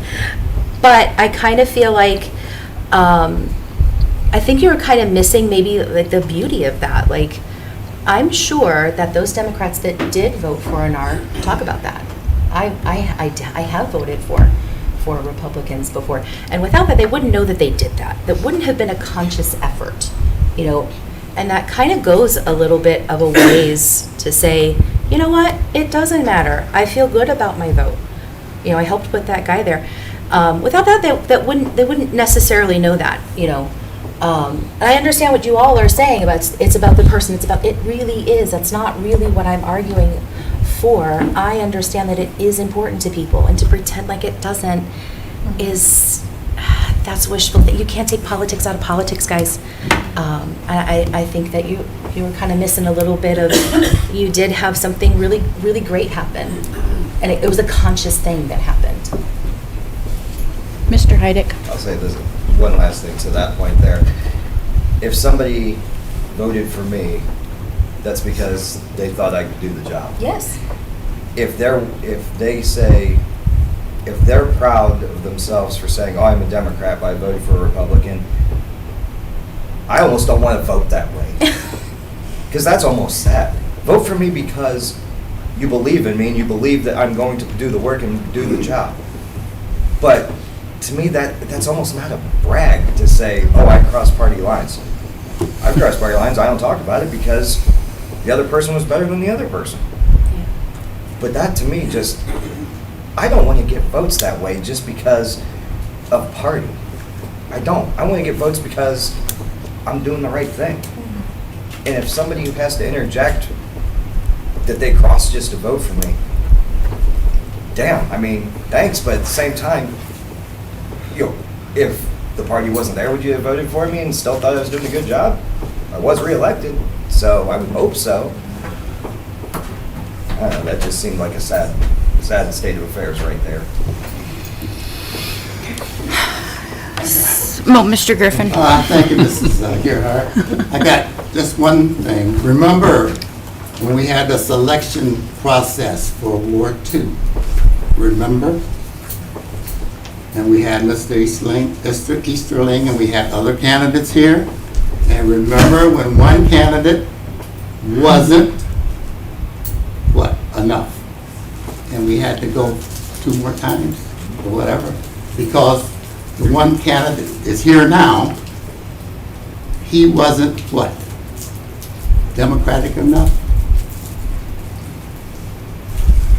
I know I was at the meeting, but I'm very lost. Remember? Could you? Yeah. Could you? Remember, yes, something crossed. remember, because he had voted, he was signed as, but his voting record didn't show that he was Democratic enough. Mr. Griffin, you're thinking of when we might have brought somebody else in the room into question for the Charter Commission. Yeah, it was a Charter It- Commission. it wasn't- It it wasn't the Ward It 2C. wasn't that one, it was a Charter Commission.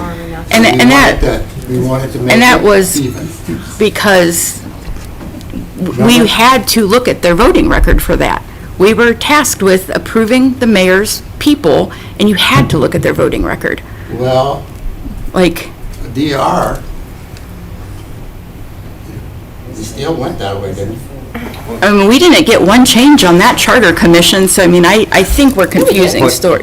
We did not. Point of One order. person dropped out. Chair, point of order, that'll come up later. Sorry, that's true. What's that? Point of order, that'll come up later in your thing there. Okay. Mrs. Thompson.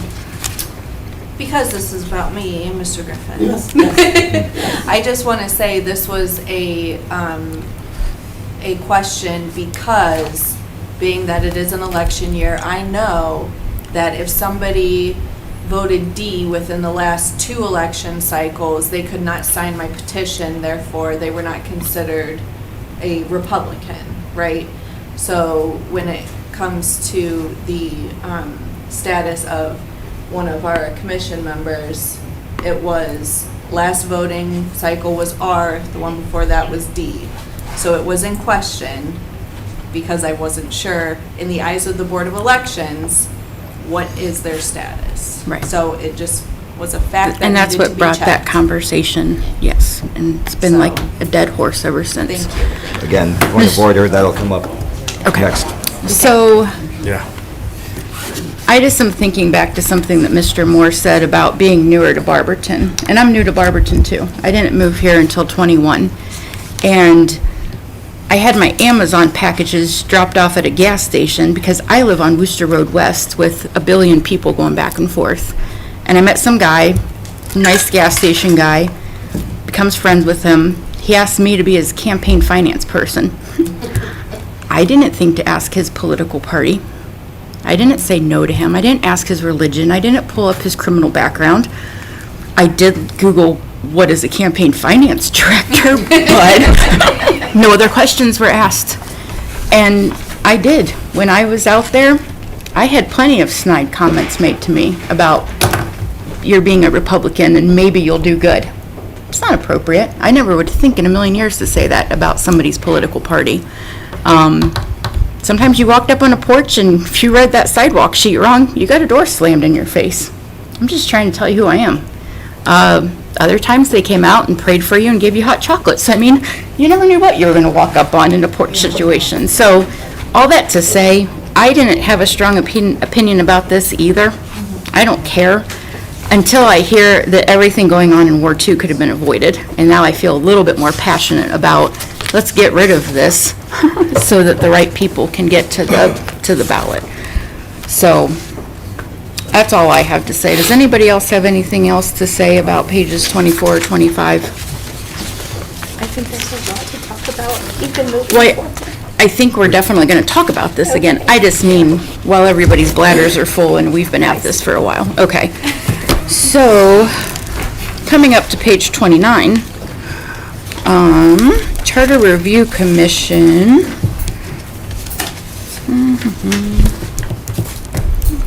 So what were you saying, Bebe, about point of order? It's coming up. Oh, the conversation was going away from. Well, I didn't want to direct it that way. I was just No, saying, that's what I'm I think The Mr. Griffin had conversation's going away confused from our it, so two. Yeah, I no. wanted to make sure that, Mhm. since this was coming up, that we stayed on course there. Yeah.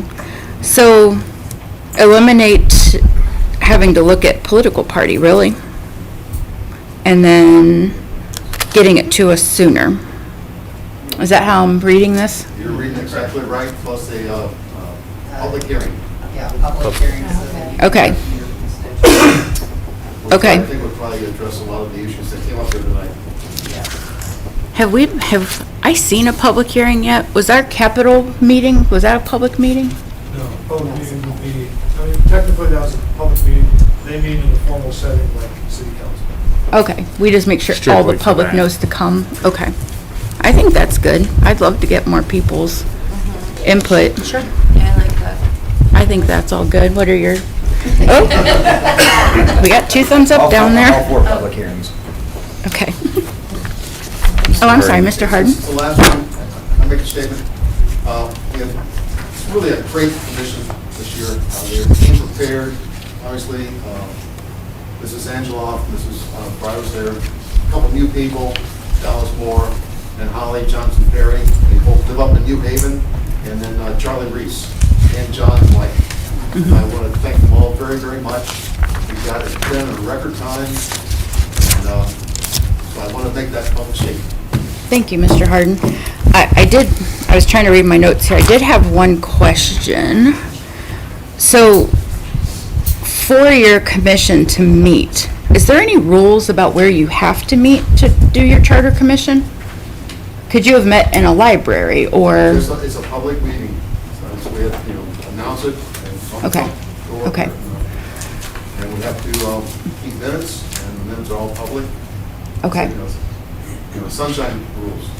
Okay. I know, I had wished I could have attended, but it was exactly during the time of council, which I was told was because the building was open. So and that's fine to choose to do it during council, so we couldn't attend or anything, but could it have been done like in a different building or a different room so that could have? It was at 5:30, so anybody could have attended from 5:30 to 6 before council. So Fair statement, there was Mrs. an Miller. opportunity for all of council to be in attendance at any time. And I think a couple folks did stop it. Yeah. And the other thing we have to come with is the availability of the commission. Right. Yeah. Okay. So I'd be after work, could be at 4 o'clock, but we also wanted where people that did work had the opportunity to come. And some of our citizens did stop in. That's wonderful.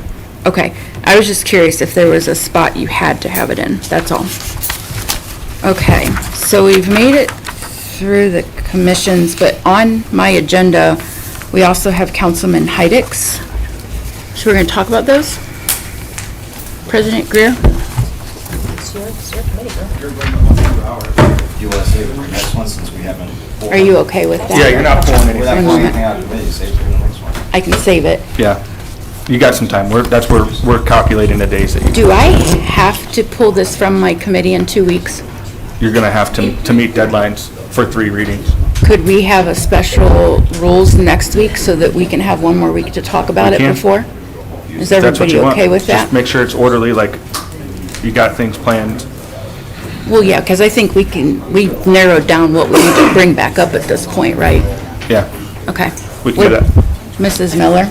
Yes, again, I had asked President Greer, and I'm asking you, if you are going to take any of the commission's requests first, please take the at-large one first. I know that seems like the more difficult one, but if you choose to have that one go forward, I need to change a significant part of the charter. If you choose not to do that, then that's, I don't have to do that work. So I want to be able, because I'm going to have to craft the language, make sure it's compliant with the whole thing, and get the new language to you. So can we determine that while it's in committee? the charter review is not set forth in your rules at all. So I would just encourage President Greer to set forth how he would want to do it. All I'm asking is just that one section to be handled first so that I can draft the rest of the charter accordingly. And then my thought was that I wasn't going to include the suggestions from council people into the first round because I thought it would be just very confusing. I have anyone who's suggested anything to me, I have drafted it and it's here. Okay. I just didn't want it to get more confusing, I guess. So could we talk about those next week at a special meeting? Sure, I can And get then in that out 2 to you then. weeks, we'll get it through my committee?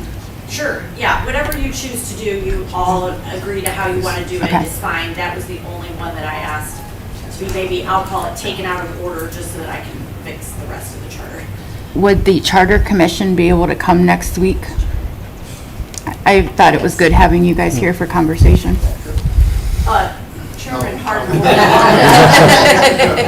Mr. Harden, well, yeah. If you want to come to Europe, I'll be more than happy. You don't have to Let's ask go. me twice. We've got that in the budget, Mr. Mayor. Okay, so we're gonna wait on that one. I mean, these are. Hold on, I lost the second page of my meeting now. Okay. So, we will talk about Councilman Heidick's and the other council members who have anything for that next week in a special meeting. And then, the only other thing I have tonight was referred from Parks, a letter from, Mr. Heidick requesting legislation to permit the sale of city-owned, commercially zoned properties for their appraised value. One reading and emergency wording is requested. Please see request. We didn't just talk about it, some time has passed, but we did discuss it earlier this evening. Was there anything new that's come up in the meantime? I have some. Yes, Mr. Heidick? Thank you, Chair. President Greer, there's no motions listed on the agenda. I'm curious, Yes. why would this be referred from Parks or city properties? Deals with economic development, is what I was told. Okay. Because it's specified commercial. Okay. So we do have to, Go. So I still need to ask for somebody to make a motion? Yes. Yeah. Yes, Okay. it's just not on there. Yeah, Okay. just so she knows. just, thank you, President, just making clear. Okay, perfect. Can I get a motion for that? I'll make that motion. Thank you. And a second? I'll second. Thank you. All in favor? Aye. Thank you. We have nothing pending. I am very aware that we did not go over council rules this evening, but this is more important and has a time frame. So we'll wait and bring that back up later. With that, can I have a motion to adjourn? Can I just? Oh, I'm sorry. Real quick, since we aren't going to have Mr. Harnden next week. So I want to thank all of you for doing this, especially like you're a newcomer. I think that's really commendable. So I really don't want you to take anything tonight as personal. We get rough with each other a lot of the time, but, we really do, I really do care for this person next to me. I think I butt heads with Mr. Heidick the most, but I really do respect that person. So I want to thank all of you for doing this. But I want to make one small, tiny little comment. After, Mr. Heidick brought up those things last year about the Ds and the Rs and the, term limits. I'm sleepy. The term limits and things like that. I got phone calls or texts from some of you saying, because I really, really went up against this guy for those. And there are people on the charter that texted me the next day. People walked up to me that night that are on this charter review, said, thank you for saying what you did. So I'm a little bit surprised that I'm seeing it almost verbatim come back to me here. So I just kind of wanted to mention that really quickly. I was a little bit surprised to see that. But I do thank you for the opportunity to fight the fight again. Any other? Okay. Can I have a motion to adjourn, please? I'll make that motion. Thank you. Can I have a second? Second. Thank you. My committee is adjourned at 7:53 PM. Thank you, Ms. Gerhart. We're rolling up on 2 hours. We're going to take a 10-minute break real quick and then come back and continue.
Yeah, I'll catch up. It says live, we're good. All right, we're gonna go ahead and resume our committee meetings. Next up is city utilities for Mr. Griffin. Thank you, Mr. President. The time is 8:06. City utilities. I'd like to call this meeting to order today, May 12th. All my members of my committee are present. Myself as chair, Jennifer Hager, Emily Beck, and Justin Gray, and all of authority. We have one piece of legislation to call for tonight, and we do have pending legislation. We have a letter from Todd Shreve, Service Director, requesting legislation to enter into contract with Brown Equipment Company, BEC, in the amount of $500,000 for the purchase of a new Ram vac HX9TA. Emergency wording requested. Please see request. Do we have remarks? Yes, Mr. Harris. I'm not on your committee, but Mr. Shreve, does this replace the water department vac or the streets vac? So this replaces a vac that is currently being used in the water department. So the water department has two.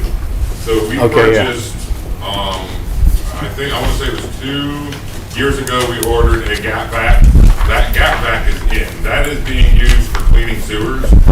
And then this would actually replace the old vac truck, which we moved into our hydro excavation truck to hydro excavate services, water mains, manhole, valve boxes, those kinds of things. So by hydro excavating, we can prevent, so you still call oops, but it's a lot easier on underground utilities. You can dig right next to a plastic conduit line that houses wiring with the hydro excavation machine that you can't do with a tractor or an excavator. That truck is now, it's 13 years old. It is costing a large portion of our repair budget just keeping it functioning because of the 13 years of service it has provided us.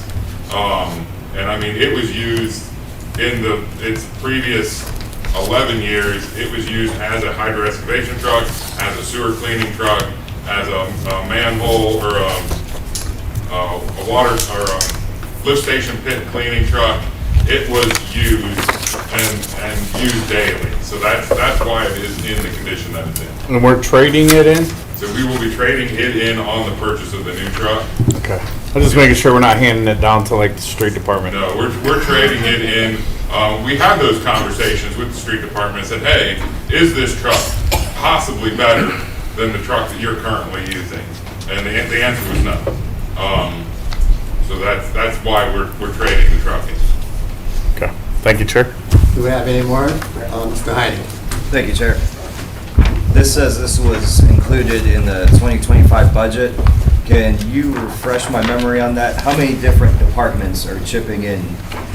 So this is actually purchased from the water fund and the sewer fund. So it'll just be those two departments. It was included in the 518-40, let me think. I think that one's 4613 and the 515-4324. But just water and sewer, no other Water, streets sewer, department no doesn't other, have it? yes. Okay, thank you. Yep. Do you have any more miscellaneous discussion? Hearing none, do I have a motion to call for this? I'll make that motion. Thank you, Mrs. Hager. Do I have a second? I'll second. Thank you, Mrs. Beck. All in favor? Aye. Motion passes. We have pending legislation that we'll be voting on tonight. Ordinance number 56-2025. An ordinance authorizing the mayor or his designee to enter into contract with Simonson Construction Services Incorporated in the amount of $553,709.50 and declaring it emergency. Next, we have an ordinance authorizing the mayor or his designee to enter into contract with Simonson Construction Services Incorporated in the amount of $311,095 and declaring it an emergency. Ordinance number 58-2025, an ordinance authorizing the mayor or his designate to enter into contract with Simonson Construction Services Incorporated in the amount of $264,206 and declaring that an emergency.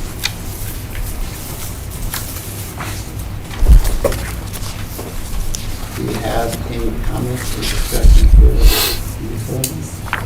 Hearing none, do I have a motion to adjourn? I'll make that motion.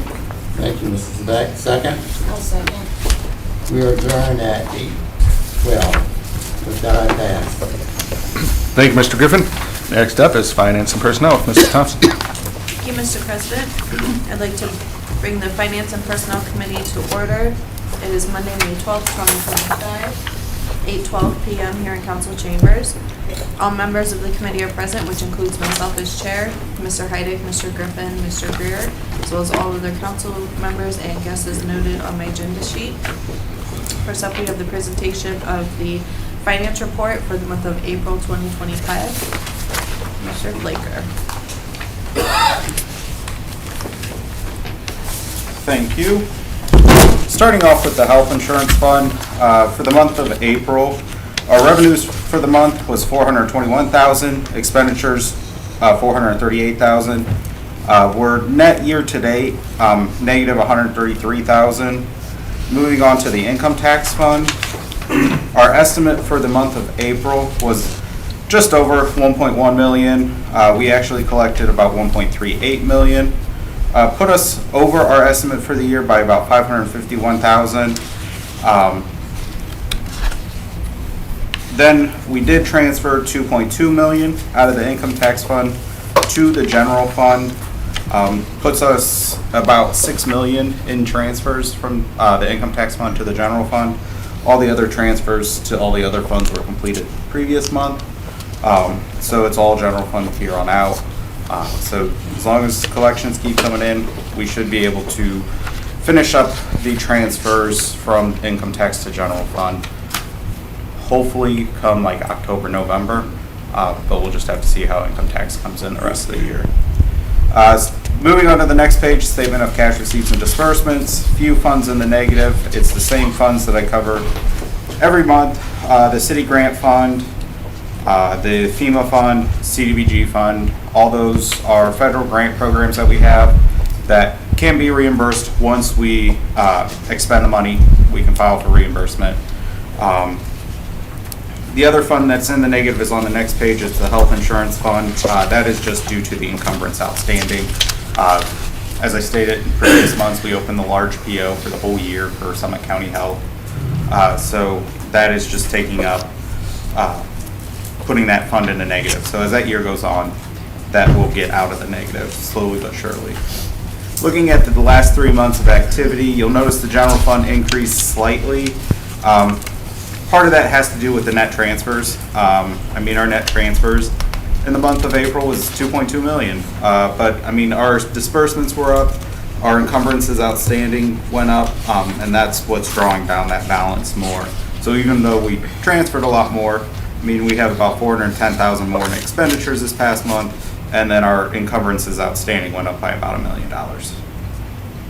Special revenue funds, they decreased slightly. A lot of that just has to deal with the transfer out. Last month we didn't transfer anything from income tax to the general fund. This month we did, so we had that $2.2 million transfer, and that balance only actually went down by about $781,000 from last month to this month. Enterprise funds went up slightly by about 1.5 million. A lot of that will have to do with the note proceeds. The note proceeds were issued in April, so we got that revenue in from the note proceeds. All other funds increased by about 441,000. Like I said, as we do the chargebacks throughout the year for the healthcare to the different departments, that's putting funds into the healthcare fund, which is going to increase the balance of all other funds as we go on through the year. Looking at April 24 to April 25, you'll notice the general fund is down by about 334,000 from last year to this year.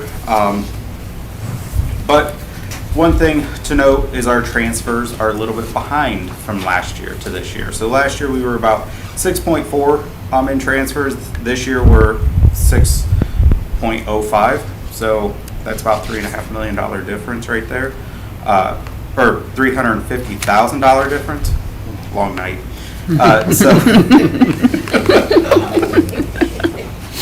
So it's only a $350,000 difference. So that explains partially there. Special revenue funds is down by about 1.3 million. There is just the cash balance is a little bit lower. Last year we were using up a lot of ARPA funds. So right now our cash balance is just lower just due to the ARPA funds being used up last year. Enterprise funds is about the same. It's very, very close to being the same. And even with the encumbrances outstanding, the encumbrances outstanding are up by about $500,000 from last year to this year. And then all other funds in the hole by about $1 million. Part of that is the cash balance is a little bit lower. We did have the healthcare holiday at the beginning of the year last year. I think it was month of March. So that drew down some of the balance. And then you also have the encumbrances outstanding being a little bit more this year. So a combination of those things is leading to that. Any questions? All right, thank you. I feel like you could be an auditor and how quickly those numbers. Thank you.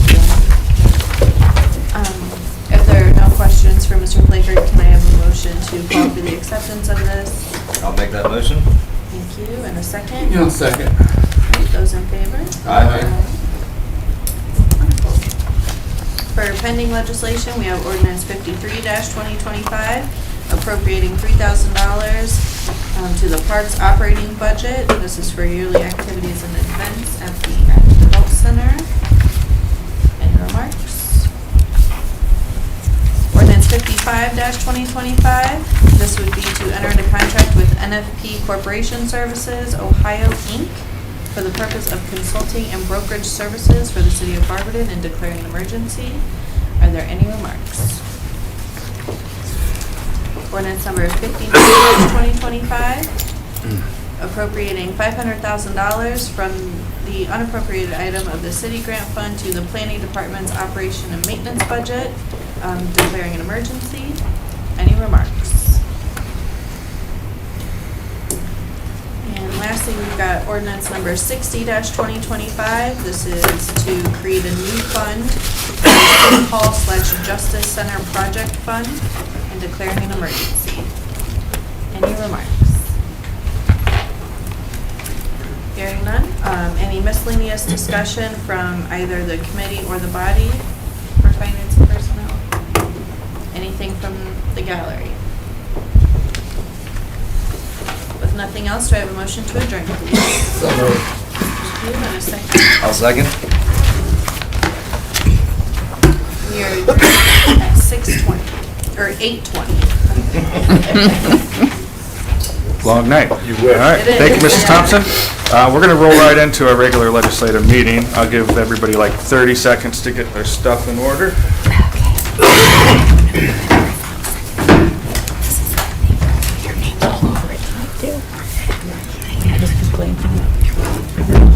I'm gonna do it like, I think they've been here long enough. Should have did that right off the get-go. Yeah. So I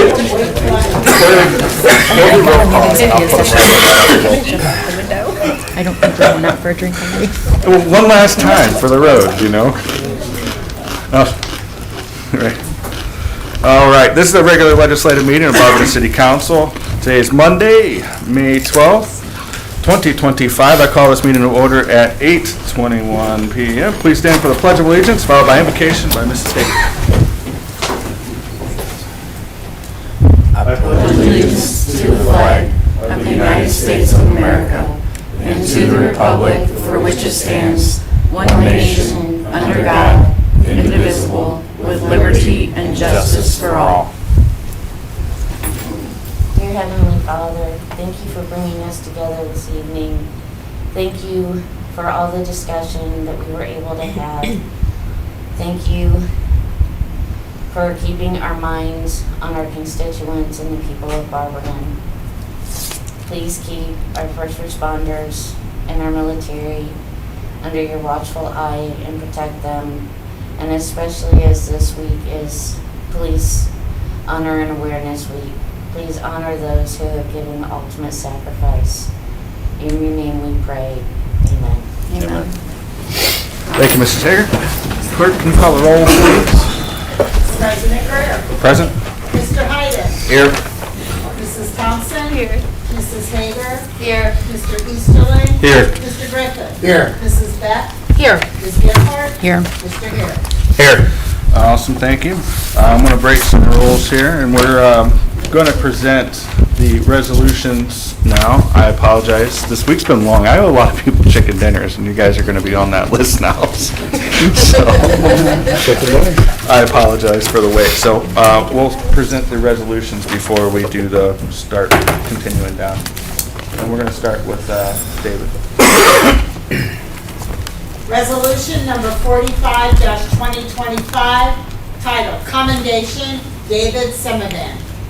A resolution of the Council of the City of Barberton to honor and give public recognition to Lieutenant David Semivan for his 33 years of dedicated service to the City of Barberton Fire Department and to this community. Whereas David Semivan was hired as a Barberton firefighter on January 7, 1992. He was promoted to lieutenant on October 11, 1999. David Semivan retired February 14, 2025.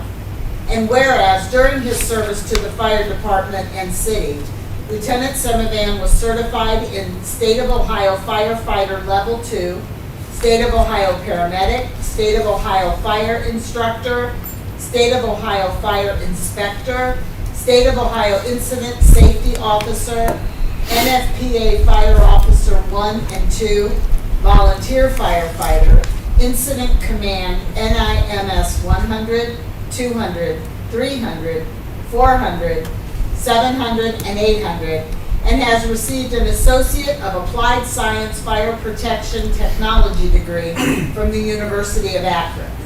And whereas in 2001, Lieutenant Semivan received the Circle of Friends Award from the Barberton Education Association as a member of the Public Education Committee work within the school system. And whereas in 2020, Lieutenant Semivan received a letter of recognition for rescuing a trapped occupant from a second-story window during a house fire on 1st Street Northwest. And whereas David Semivan participated in our public education program, participated on the Summit County Technical Rescue Operations Team, served on the City Health Care Committee, and served as a shift representative for Firefighter Local Union 329 for multiple years. And whereas David Semivan was married to his late wife Heidi for 26 years, Lieutenant Semivan and Heidi have one daughter named Jenna. Jenna is married to Aaron Hawksworth, son of former Barberton Fire Department Lieutenant Chris Hawksworth. David and Chris were hired at the same time, and their kids met at a young age at the fire station and attended Christmas parties together. Whereas David has a granddaughter named Riley and a grandson due to arrive in July. And whereas this council, along with the administration, the Barberton Fire Department, and citizens, wish David health, happiness for years to come. Now therefore, be it resolved by the Council of the City of Barberton, State of Ohio, Section 1, that the Council of the City of Barberton hereby honors and gives public recognition to Lieutenant Semivan for his 33 years of dedicated service to the Barberton Fire Department and to this community. Section 2, that it is hereby found and determined that all formal actions of this council concerning and relating to the passage of this ordinance were taken in an open meeting of this council, and that all deliberations of this council and any of its committees that resulted in such formal action were meetings open to the public in compliance with the law. Section 3, that this ordinance is hereby declared to be an emergency necessary measure for the immediate preservation of the public peace, health and safety, convenience and welfare of the city of Barberton and its inhabitants. Therefore, in order to proceed in a timely manner and provided it receives the necessary votes required by the city charter, shall be in full force and effect from and after its passage and approval. Otherwise, to be in full force and effect from and after the earliest period allowed by law. Passed unanimously on April 28th, 2025. Sir?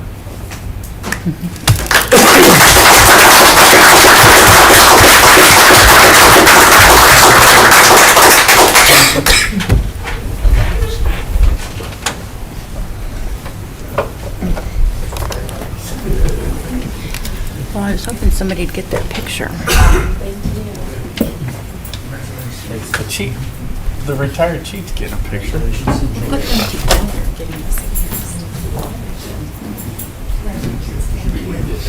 You know, I don't remember. I know.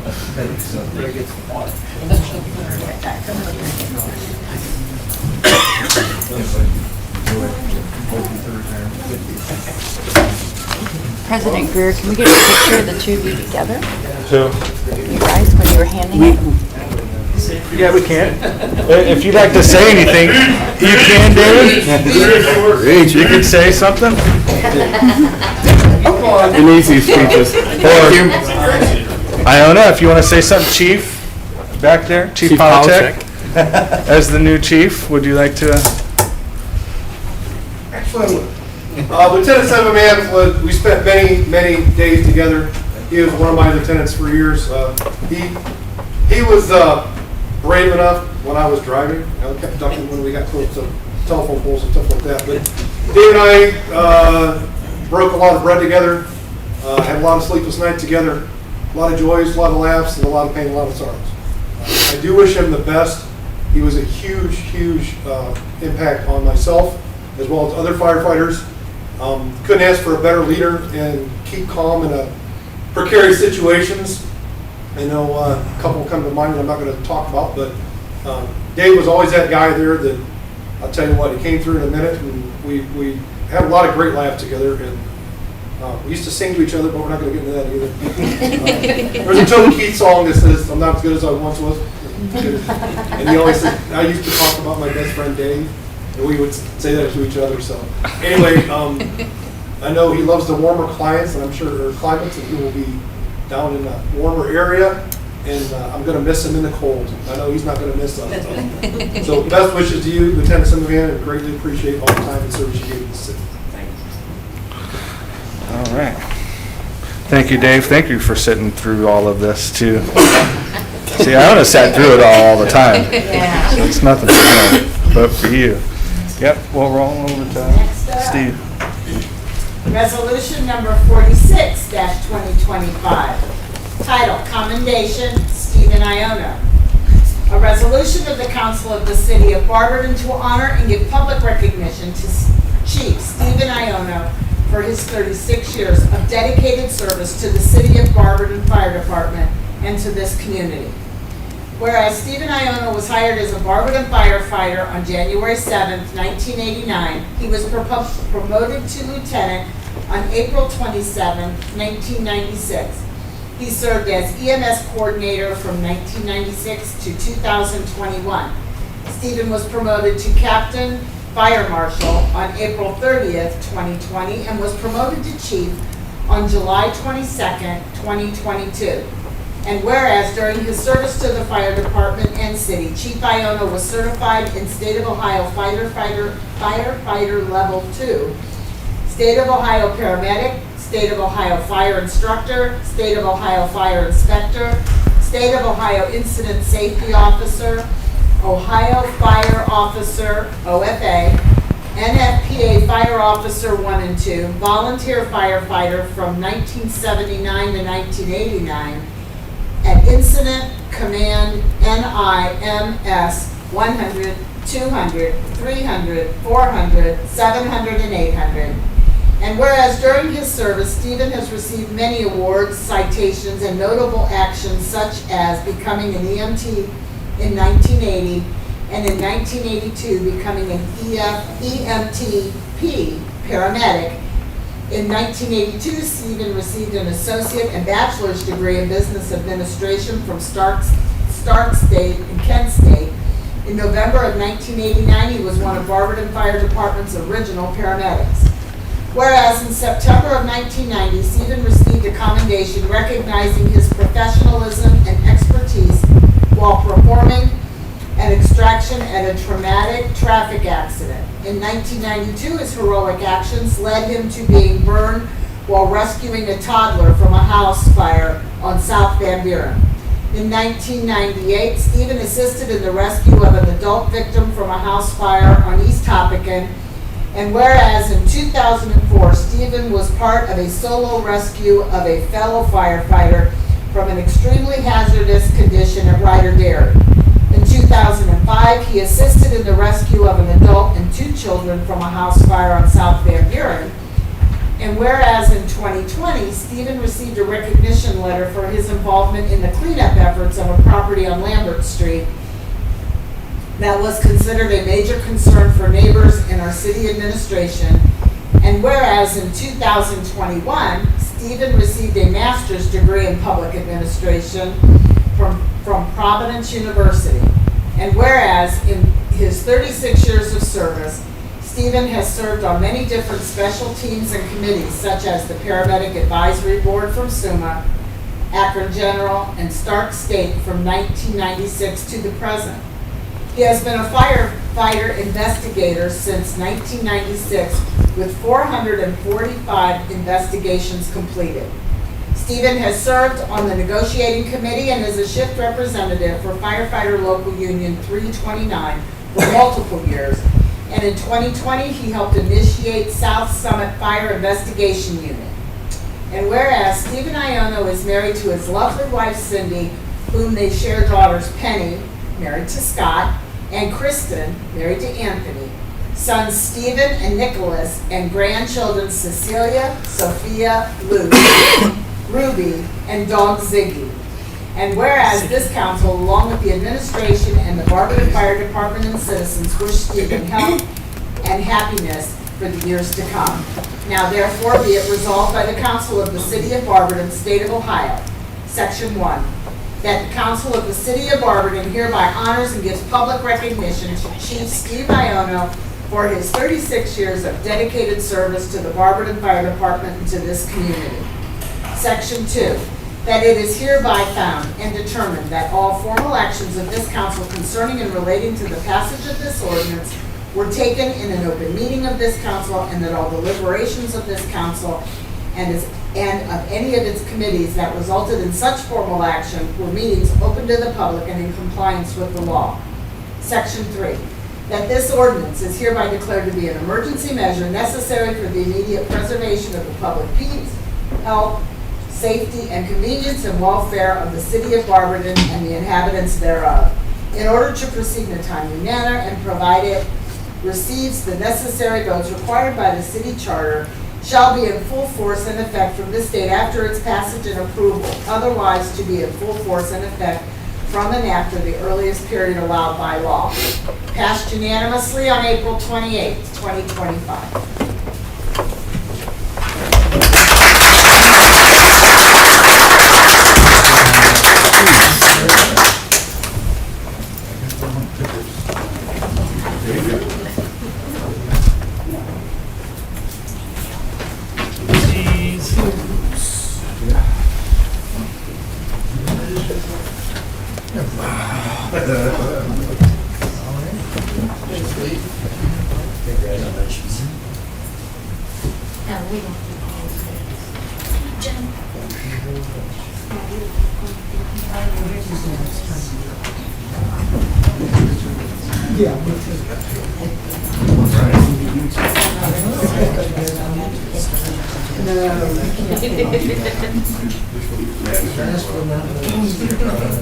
Welcome to retirement.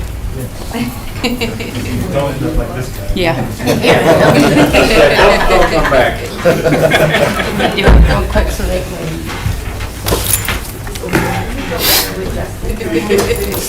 Stay somewhere else. Don't come back here. Is that like pretend like you're pretending?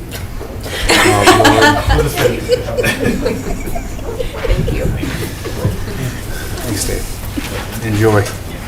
Mr. Ireland? I will. Here.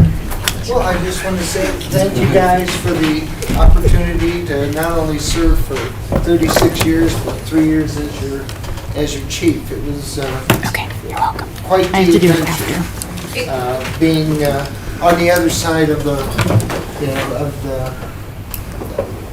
department there, because you're taking away more from going on runs and everyday stuff, but more to the administration. I want to thank the administration here. They've been very helpful those years and helped me get things moving along, getting the truck. Hiring people was probably one of the things that Ms. Eisman and I worked on almost daily, trying to get people in here, promotions and that. So it goes quick. Sometimes the shifts are long, as Dave can tell you. Some days you don't get any calls and just almost bored, and then some days it goes pretty quick. So yes, but the years went by pretty fast. So thank you guys, and we'll see you. All right. Chief Polachek? Yeah, he's like there. He's like, yeah, I got some. I first met Chief Iano in 1992. He was my EMT instructor. 4 years later, I got in the fire department and became one of my mentors as well. He is also one of the first lieutenants I worked with. Him and Lieutenant Baldwin were my training officers back in the day. And the same thing, back in that day, we had one ambulance. We ran the whole city. You went, you stabilized, and then the public or private transported. And when he said days that we didn't have calls, there was one day. I've been on this job 29 years. One day we didn't have a call. And one day we had 26 calls in a row. So it was pretty busy. I remember sleeping in the back of the cot, in the back of the ambulance, waiting for the next call. And it was Steve and I on many, many nights, many fires, many interesting things. And if it wasn't for him, I would not be here, because I was the one he rescued from Ryder Dairy that day. And I'll never forget that. So I wish him well, and thank you for your service and for everything else you've done for this department. Thank you.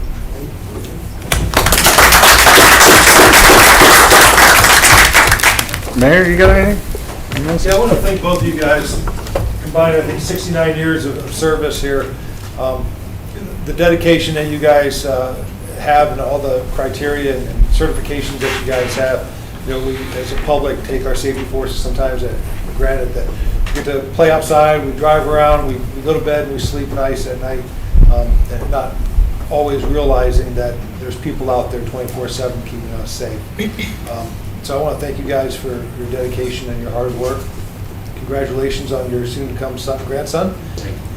Between the grandfathers, maybe a job waiting for him in a few years. And I want to thank you guys for sitting through this council meeting.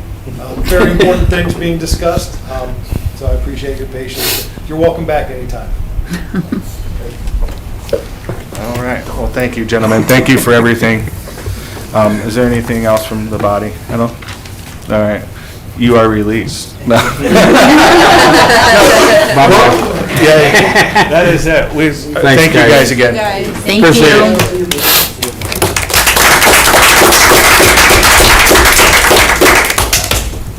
I think you left it in good hands. Well, we'll see.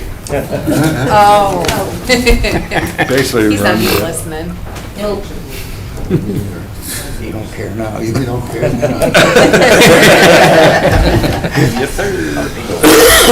All right. Well, we get to jump back into more fun stuff, I guess. Yeah. Not so much fun stuff.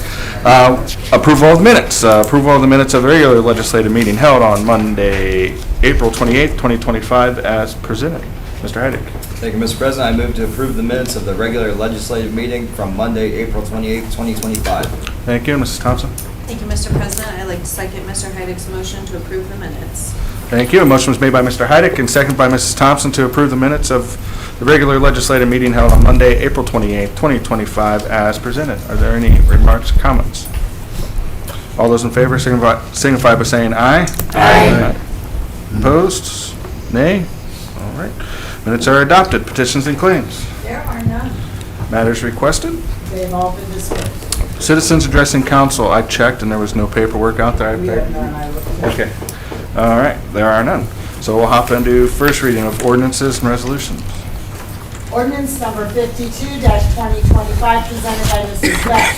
Title, enter into contract Barbicus Construction Company. An ordinance authorizing the mayor or designee to enter into contract with Barbicus Construction Company for the asphalt paving portion of the 2025 street resurfacing program and declaring an emergency. Motion to suspend, Mrs. Beck.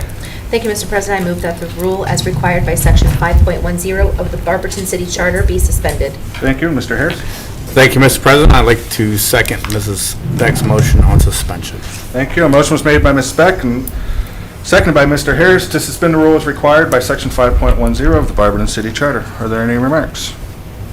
Clerk, please call the roll on suspension. Mr. Easterling? Yes. Ms. Gerhart? Yes. Mrs. Thompson? Yes. Mr. Harris? Yes. Mrs. Hager? Yes. Mr. Griffin? Yes. Mr. Heidick? Yes. Mrs. Beck? Yes. Motion for suspension carries. Motion to adopt, Ms. Beck.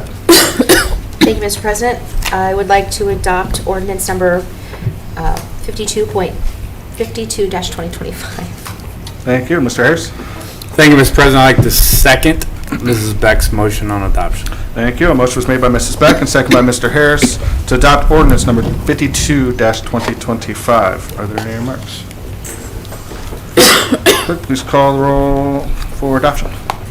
Mrs. Beck? Yes. Mr. Heidick? Yes. Mr. Griffin? Yes. Mrs. Hager? Yes. Mr. Harris? Yes. Mrs. Thompson? Yes. Ms. Gerhart? Yes. Mr. Easterling? Yes. Motion for adoption carries. Ordinance number 53-2025 presented by Mrs. Thompson. Title, Appropriation Parks Department. An ordinance appropriating $3,000 from the unappropriated senior center trust fund to the parks operating budget and declaring an emergency. Motion to suspend, Mrs. Thompson. Thank you, Mr. President. I move that the rule is required by Section 5.10 of the Barberton City Charter be suspended. Thank you. And Mr. Heidick? Thank you, Mr. President. I will second Counselor Thompson's motion on suspension. Thank you. A motion was made by Mrs. Thompson and seconded by Mr. Heidick to suspend the rule as required by Section 5.10 of the Barberton City Charter. Are there any remarks? Clerk, please call the roll on suspension. Mrs. Hager? Yes. Mr. Harris? Yes. Mr. Easterling? Yes. Mr. Heidick? Yes. Mrs. Beck? Yes. Mrs. Thompson? Yes. Mr. Griffin? Yes. Ms. Gerhart? Yes. Motion for suspension carries. Motion to adopt, Mrs. Thompson. Thank you, Mr. President. I move for the adoption of ordinance number 53-2025. Thank you. Mr. Heidick? Thank you, Mr. President. I will second the motion to adopt. Thank you. A motion was made by Mrs. Thompson and seconded by Mr. Heidick to adopt ordinance number 53-2025. Are there any remarks? Clerk, please call the roll on adoption. Ms. Gerhart? Yes. Mr. Griffin? Yes. Mrs. Thompson? Yes. Mrs. Beck? Yes. Mr. Heidick? Yes. Mr. Easterling? Yes. Mr. Harris? Yes. Mrs. Hager? Yes. Hold Motion. on, South Summit Dispatch is calling me. Motion for adoption carries. One Barberton City second. Council, can I help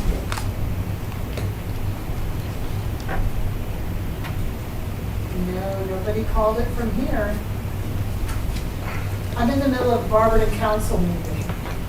I wasn't even touching the phone. No. Okay. I have to go. That's okay. Thank you so much. All right. No. Somebody called Someone 911 hit a from panic my button. number, but I don't know how that happened. very Thank you, strange. sorry. No five. Correct. Yep. Ordinance number 54. Ordinance number 54-2025 presented by Mr. Easterling and Mr. Heidick. Title, Sale of Parcels 01.05664 and 01.05666. An ordinance approving the City of Barberton to sell parcel 01.05664 and parcel number 01.05666 for economic development purposes and declaring an emergency. Motion to suspend, Mr. Easterling. Thank you, Mr. President. I move that the rule as required by Section 5.10 of the Barberton City Charter be suspended. Thank you, Mr. Heidick. Thank you, Mr. President. I will second Counselor Easterling's motion on suspension. Thank you. A motion was made by Mr. Easterling and seconded by Mr. Heidick to suspend the rule as required by Section 5.10 of the Barberton City Charter. Are there any remarks? Clerk, please call the roll on suspension. Mrs. Beck? Yes. Mrs. Thompson? Yes. Mr. Harris? Yes. Ms. Gerhart? Yes. Mr. Heidick? Yes. Mrs. Hager? Yes. Mr. Easterling? Yes. Mr. Griffin? Yes. Motion for suspension carries. Motion to adopt, Mr. Easterling. Thank you, Mr. President. I move for the adoption of ordinance number 54-2025. Thank you. And Mr. Heidick? Thank you, Mr. President. I will second the motion to adopt. Thank you. A motion was made by Mr. Easterling and seconded by Mr. Heidick to adopt ordinance number 54-2025. Are there any remarks? Clerk, please call the roll on adoption. Mr. Griffin? Yes. Mr. Easterling? Yes. Mrs. Hager? Yes. Mr. Heidick? Yes. Ms. Gerhart? Yes. Mr. Harris? Yes. Mrs. Thompson? Yes. Mrs. Beck? Yes. Motion for adoption carries. Ordinance number 55-2025, presented by Mrs. Thompson. Title: Enter into contract NFP Corporation Services, Ohio Incorporated, NFP. An ordinance authorizing the mayor or his designee to enter into contract with NFP Corporation Services, Ohio Incorporated, NFP, for the purpose of consulting and brokerage services for the city of Barberton and declaring an emergency. Thank you. Motion to suspend, Mrs. Thompson. Thank you, Mr. President. I move that the rule as required by Section 5.10 of the Barberton City Charter be suspended. Thank you. And Mr. Heidick? Thank you, Mr. President. I will second Counselor Thompson's motion on suspension. Thank you. A motion was made by Mrs. Thompson and seconded by Mr. Heidick to suspend the rule as required by Section 5.10 of the Barberton City Charter. Are there any remarks? Clerk, please call the roll on suspension. Mr. Harris? Yes. Mrs. Hager? Yes. Ms. Gerhart? Yes. Mrs. Thompson? Yes. Mr. Easterling? Yes. Mr. Griffin? Yes. Mr. Heidick? Yes. Mrs. Beck? Yes. Motion for suspension carries. Motion to adopt, Mrs. Thompson. Thank you, Mr. President. I move for the adoption of ordinance number 55-2025. Thank you. And Mr. Heidick? Thank you, Mr. President. I will second the motion to adopt. Thank you. A motion was made by Mrs. Thompson and seconded by Mr. Heidick to adopt ordinance number 55-2025. Are there any remarks? Clerk, please call the roll on adoption. Mrs. Beck? Yes. Mr. Heidick? Yes. Mr. Griffin? Yes. Mr. Easterling? Yes. Mrs. Thompson? Yes. Ms. Gerhart? Yes. Mrs. Hager? Yes. Mr. Harris? Yes. Motion for adoption carries. Ordinance number 56-2025, presented by Mr. Griffin. Title: Enter into contract Simonson Construction Services Incorporated. An ordinance authorizing the mayor or his designee to enter into contract with Simonson Construction Services Incorporated in the amount of $553,709.50 and declaring an emergency. Motion to suspend, Mr. Griffin. Thank you, Mr. President. I move that the rule as required by Section 5.10 of the Barberton City Charter be suspended. Thank you. And Mrs. Hager? Thank you, Mr. President. I would like to second Mr. Griffin's motion on suspension. Thank you. A motion was made by Mr. Griffin and seconded by Mrs. Hager to suspend the rule as required by Section 5.10 of the Barberton City Charter. Are there any remarks? Clerk, please call the roll on suspension. Mr. Heidick? Yes. Ms. Gerhart? Yes. Mrs. Thompson? Yes. Mrs. Hager? Yes. Mr. Griffin? Yes. Mrs. Beck? Yes. Mr. Harris? Yes. Mr. Easterling? Yes. Motion for suspension carries. Motion to adopt, Mr. Griffin. Thank you, Mr. President. I move for the adoption of ordinance number 56-2025. Thank you. And Mrs. Hager? Thank you, Mr. President. I'd like to second Mr. Griffin's motion for adoption. Thank you. A motion was made by Mr. Griffin and seconded by Mrs. Hager to adopt ordinance number 56-2025. Are there any remarks? Clerk, please call the roll on adoption. Mr. Easterling? Yes. Mr. Harris? Yes. Mrs. Beck? Yes. Mr. Griffin? Yes. Mrs. Hager? Yes. Mrs. Thompson? Yes. Ms. Gerhart? Yes. Mr. Heidick? Yes. Motion for adoption carries. Ordinance number 57-2025, presented by Mr. Griffin. Title: Enter into contract Simonson Construction Services Incorporated. An ordinance authorizing the mayor or his designee to enter into contract with Simonson Construction Services in the amount of $311,095 and declaring an emergency. Thank you. Motion to suspend, Mr. Griffin. Thank you, Mr. President. I move that the rule as required by Section 5.10 of the Barberton City Charter be suspended. Thank you, Mrs. Hager. Thank you, Mr. President. I'd like to second Mr. Griffin's motion on suspension. Thank you. A motion was made by Mr. Griffin and second by Mrs. Hager to suspend the rules as required by Section 5.10 of the Barberton City Charter. Are there any remarks? Clerk, please call the roll on suspension. Mrs. Thompson? Yes. Mr. Hyden? Yes. Mr. Griffin? Yes. Mr. Harris? Yes. Mr. Easterling? Yes. Ms. Gerhart? Yes. Mrs. Beck? Yes. Mrs. Hager? Yes. Motion for suspension carries. Motion to adopt, Mr. Griffin. Thank you, Mr. President. I move for the adoption of ordinance number 57-2025. Thank you, and Mrs. Hager. Thank you, Mr. President. I'd like to second Mr. Griffin's motion for adoption. Thank you. A motion was made by Mr. Griffin and second by Mrs. Hager to adopt ordinance number 57-2025. Are there any remarks? Clerk, please call the roll on adoption. Mrs. Hager? Yes. Mrs. Beck? Yes. Ms. Gerhart? Yes. Mr. Easterling? Yes. Mrs. Thompson? Yes. Mr. Hyden? Yes. Mr. Harris? Yes. Mr. Griffin? Yes. Motion for adoption carries. Ordinance number 58-2025, presented by Mr. Griffin. Title, enter into contract Simonson Construction Services Incorporated. An ordinance authorizing the mayor or his designee to enter into contract with Simonson Construction Services Incorporated in the amount of $264,206 and declaring an emergency. Thank you. Motion to suspend, Mr. Griffin. Thank you, Mr. President. I move that the rule as required by Section 5.10 of the Barberton City Charter be suspended. Thank you, and Mrs. Hager. Thank you, Mr. President. I'd like to second Mr. Griffin's motion on suspension.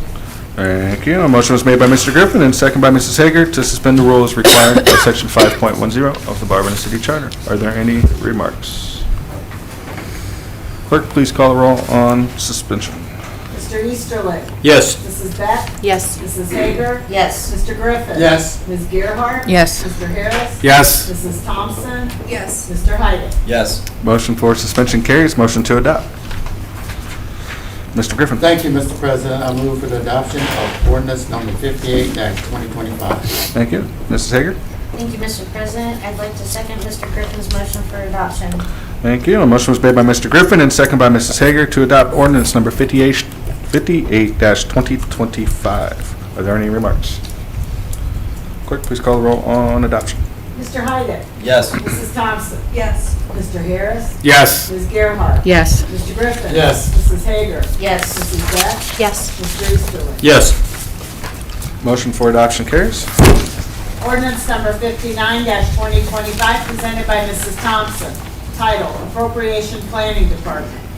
An ordinance appropriating $500,000 from the unappropriated item of the city grant fund to planning department's operation and maintenance budget of the city grant fund and declaring an emergency.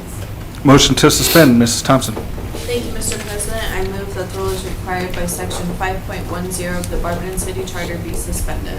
Thank you. And Mr. Heidick. Thank you, Mr. President. I will second Councilor Thompson's motion on suspension. Thank you. A motion was made by Mrs. Thompson and a second by Mr. Heidick to suspend the rule as required by Section 5.10 of the Barberton City Charter. Are there any remarks? Clerk, please call the roll on suspension. Mr. Griffin? Yes. Mr. Easterling? Yes. Mr. Hyden? Yes. Mrs. Beck? Yes. Mr. Harris? Yes. Mrs. Hager? Yes. Ms. Gerhart? Yes. Mrs. Thompson? Yes.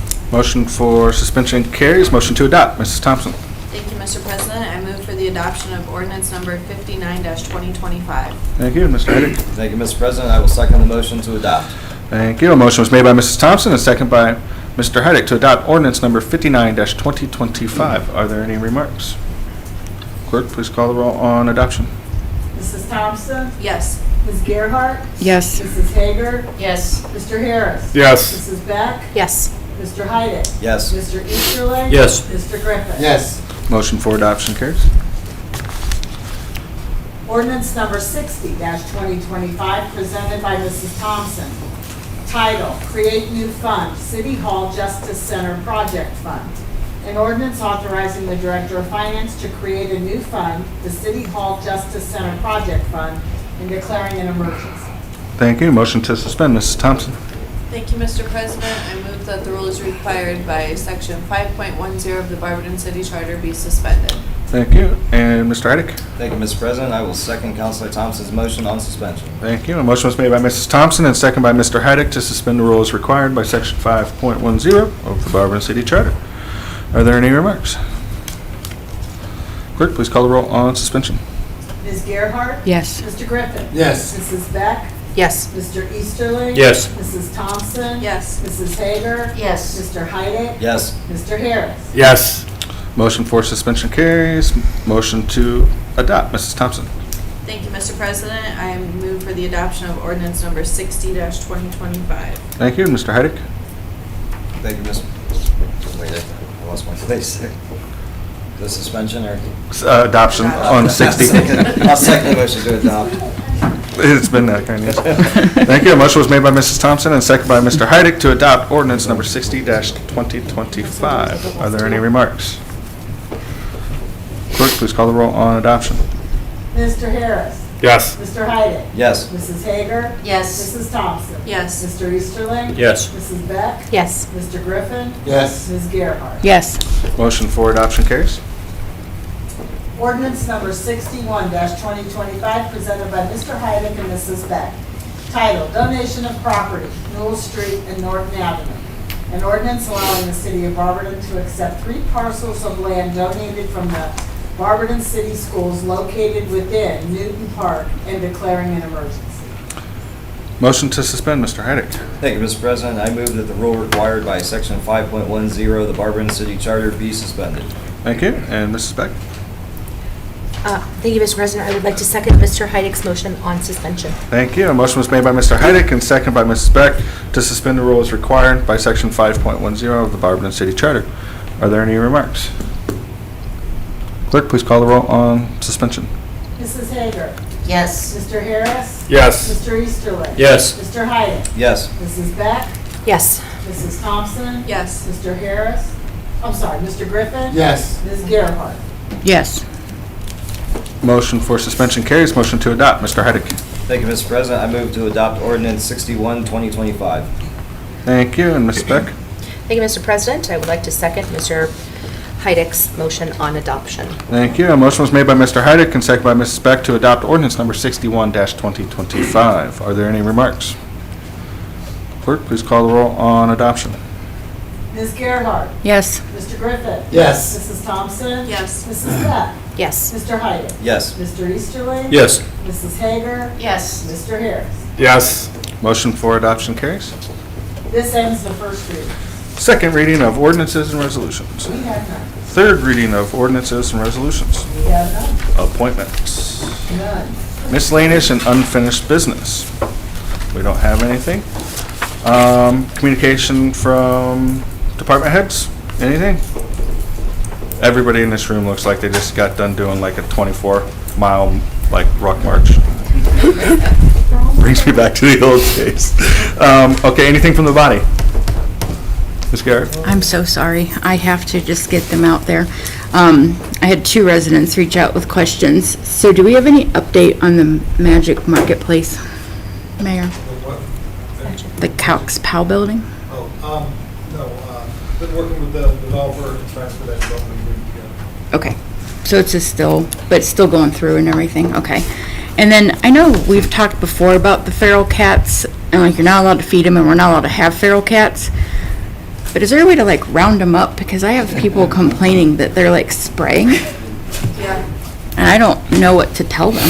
So we're trying to navigate through several companies, organizations that will come and trap them. They have trap, neuter, release programs. Okay, It's a problem that kind of comes in waves. Like Okay. sometimes we don't hear anything, and there's other times where it's just like a ton of feral cats. okay, So we're trying to navigate with these companies to get that something solidified. okay. Will you like come back to us and let us know when they're gonna be out capturing them? Okay, thank you. That's all I have, Mayor, President, thank you. Mr. Griffin? Since you mentioned cats, a neighbor called me this afternoon. They're not feral, they belong to her neighbor across the street, and she must have, I don't know, 10 or 15.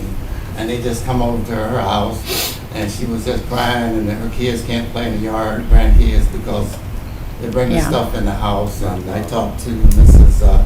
Hager earlier about that, but there is a problem. Yeah. Yeah. Mm-hmm. That's all. Mrs. Hager?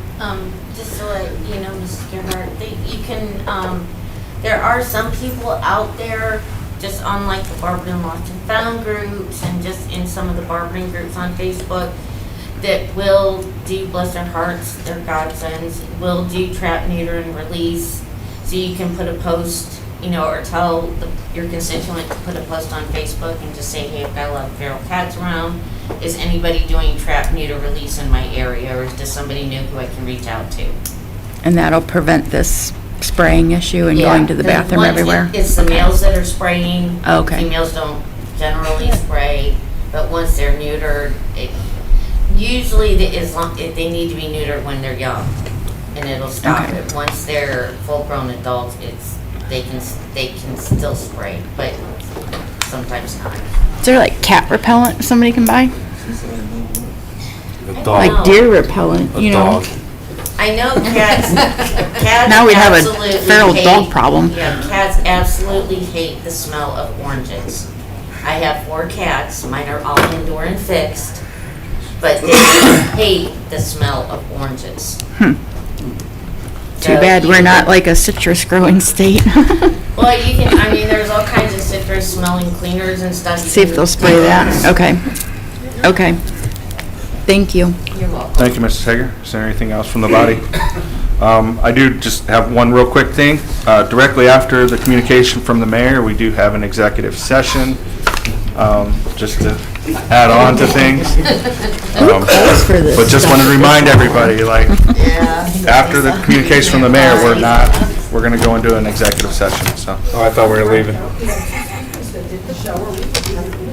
Hey, whatever, it's the job title, I guess. Communication from the mayor. Mr. President, I want to thank again Chief Iona and Lieutenant Semivan for their service and well-deserved retirements. A combined 69 years, it shows the longevity of a lot of our employees working in one place and really giving it their all to the community. Change for Change will be for Quilts of Valor on May 23rd at the VFW in memory of former Councilwoman Joyce Coburn. Quilts of Valor was very near and dear to her heart, and she's the one that brought them to the community here.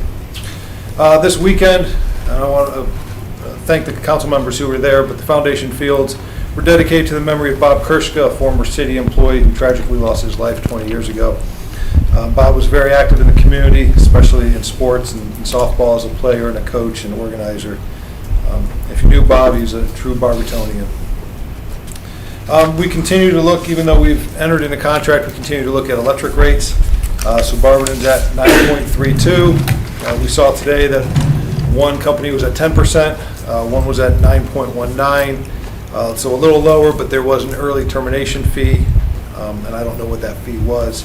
And then others were 9.59. So it's somewhat in the same area, but creeping up.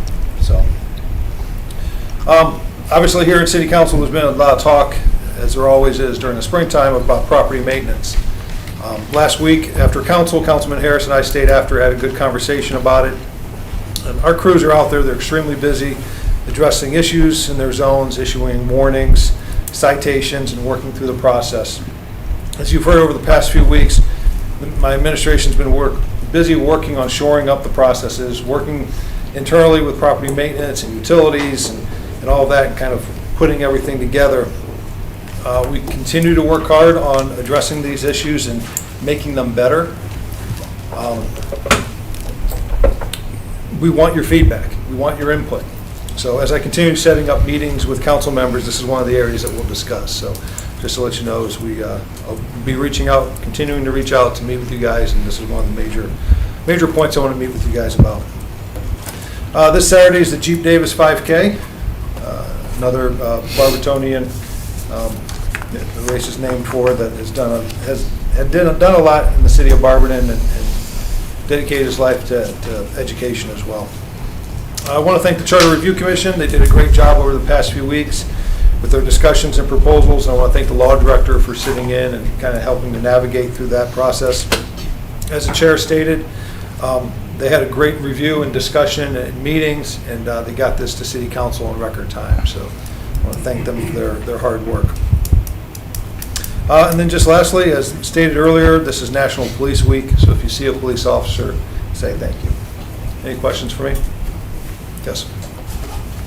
Mayor, was there a snafu in the work order ticket thingy that we do online? I tried to do a high grass one for Councilman Thompson this morning, and it come back and said, this organization does not accept these tickets. And I thought maybe none that I'm aware of. The system was overwhelmed. Yeah, it wasn't. This is the first I've heard of it. I'll look into it. Didn't hear anything all day. Yeah. I put it in under property upkeep, Yeah. code violation. Well, at first it wasn't letting me log in to submit anything. So I was like, I'll just make a whole new account. You know, I had 2 things that I needed to submit. Then it was like, oh, you already have an account. Reset password. Can't be the same as your old password. I'm like, You can log in as a guest as well. yeah. But then it said I wasn't authorized. And so he ended up submitting one, and then I was able to get through to the other. But it took me, gosh, probably an hour. What was the time difference? Like 8 in the morning and noon, or? It was like 7 o'clock this morning. And when did it go through? Like 8 o'clock. Oh, about an hour later, okay. Yeah. So I'll look into that, I'm not sure, I haven't heard. Okay, yeah, I'm not sure. I've gotten the little message up at the top that says like 404, this page is forbidden. Yeah, yeah. Yeah. Forbidden, or you're not authorized. Yeah, I'll look into that, I'm not sure. Okay. Thanks, Mayor. Anything else? All right, thank you. All right, thank you, Mayor. Okay, we're rolling into executive session here. So a request has been made by Lisa College-Miller, our law director, to enter into an executive session to consider pending or immediate court action pursuant to ORC 121G3. Hi, Mr. Best. Having stated that request, I'll entertain a motion to enter into executive session. Mr. Heidick. Thank you, Mr. President. Motion to enter executive session. Thank you. And is there a second? Mrs. Thompson? Thank you, Mr. President. I'll second that we enter into executive session. All right. It was moved by Mr. Heidick and seconded by Mrs. Thompson to enter into executive session to consider matters of pending or immediate court action which are required to be kept confidential. Clerk, please call the roll. President Greer. Yes. Mr. Heidick. Yes. Mrs. Thompson. Yes. Mrs. Hager. Yes. Mr. Easterling. Yes. Mr. Griffin. Yes. Mrs. Beck. Yes. Ms. Gerhart. Yes. Mr. Hare. Yes. All right. We're now in executive session at 9:09 p.m.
On Veotum is open 24 hours, I read. All right, awesome. We're I don't know live what you right need. now. All right, do I have a motion to leave executive session? Mr. Heidick? Motion to adjourn executive session. Thank you. Is there a second? Mrs. Thompson? I'll second that motion. Motion was made by Mr. Heidick and seconded by Mrs. Thompson to adjourn our executive session. All those in favor signify by saying aye. Aye. I'm sorry. Opposed? All right. We're now back in regular session at 9:43 PM with nothing else. Do I have a motion to adjourn? Mr. Heidick? Thank you, Mr. President. Motion to adjourn. Thank you. Mrs. Thompson? Thank you, Mr. President. Second that motion to adjourn. Thank you. It was moved by Mr. Heidick and seconded by Mrs. Thompson that we adjourn. All those in favor signify by saying aye. Aye. Opposed? Didn't think so. This meeting is adjourned at 9:43 PM.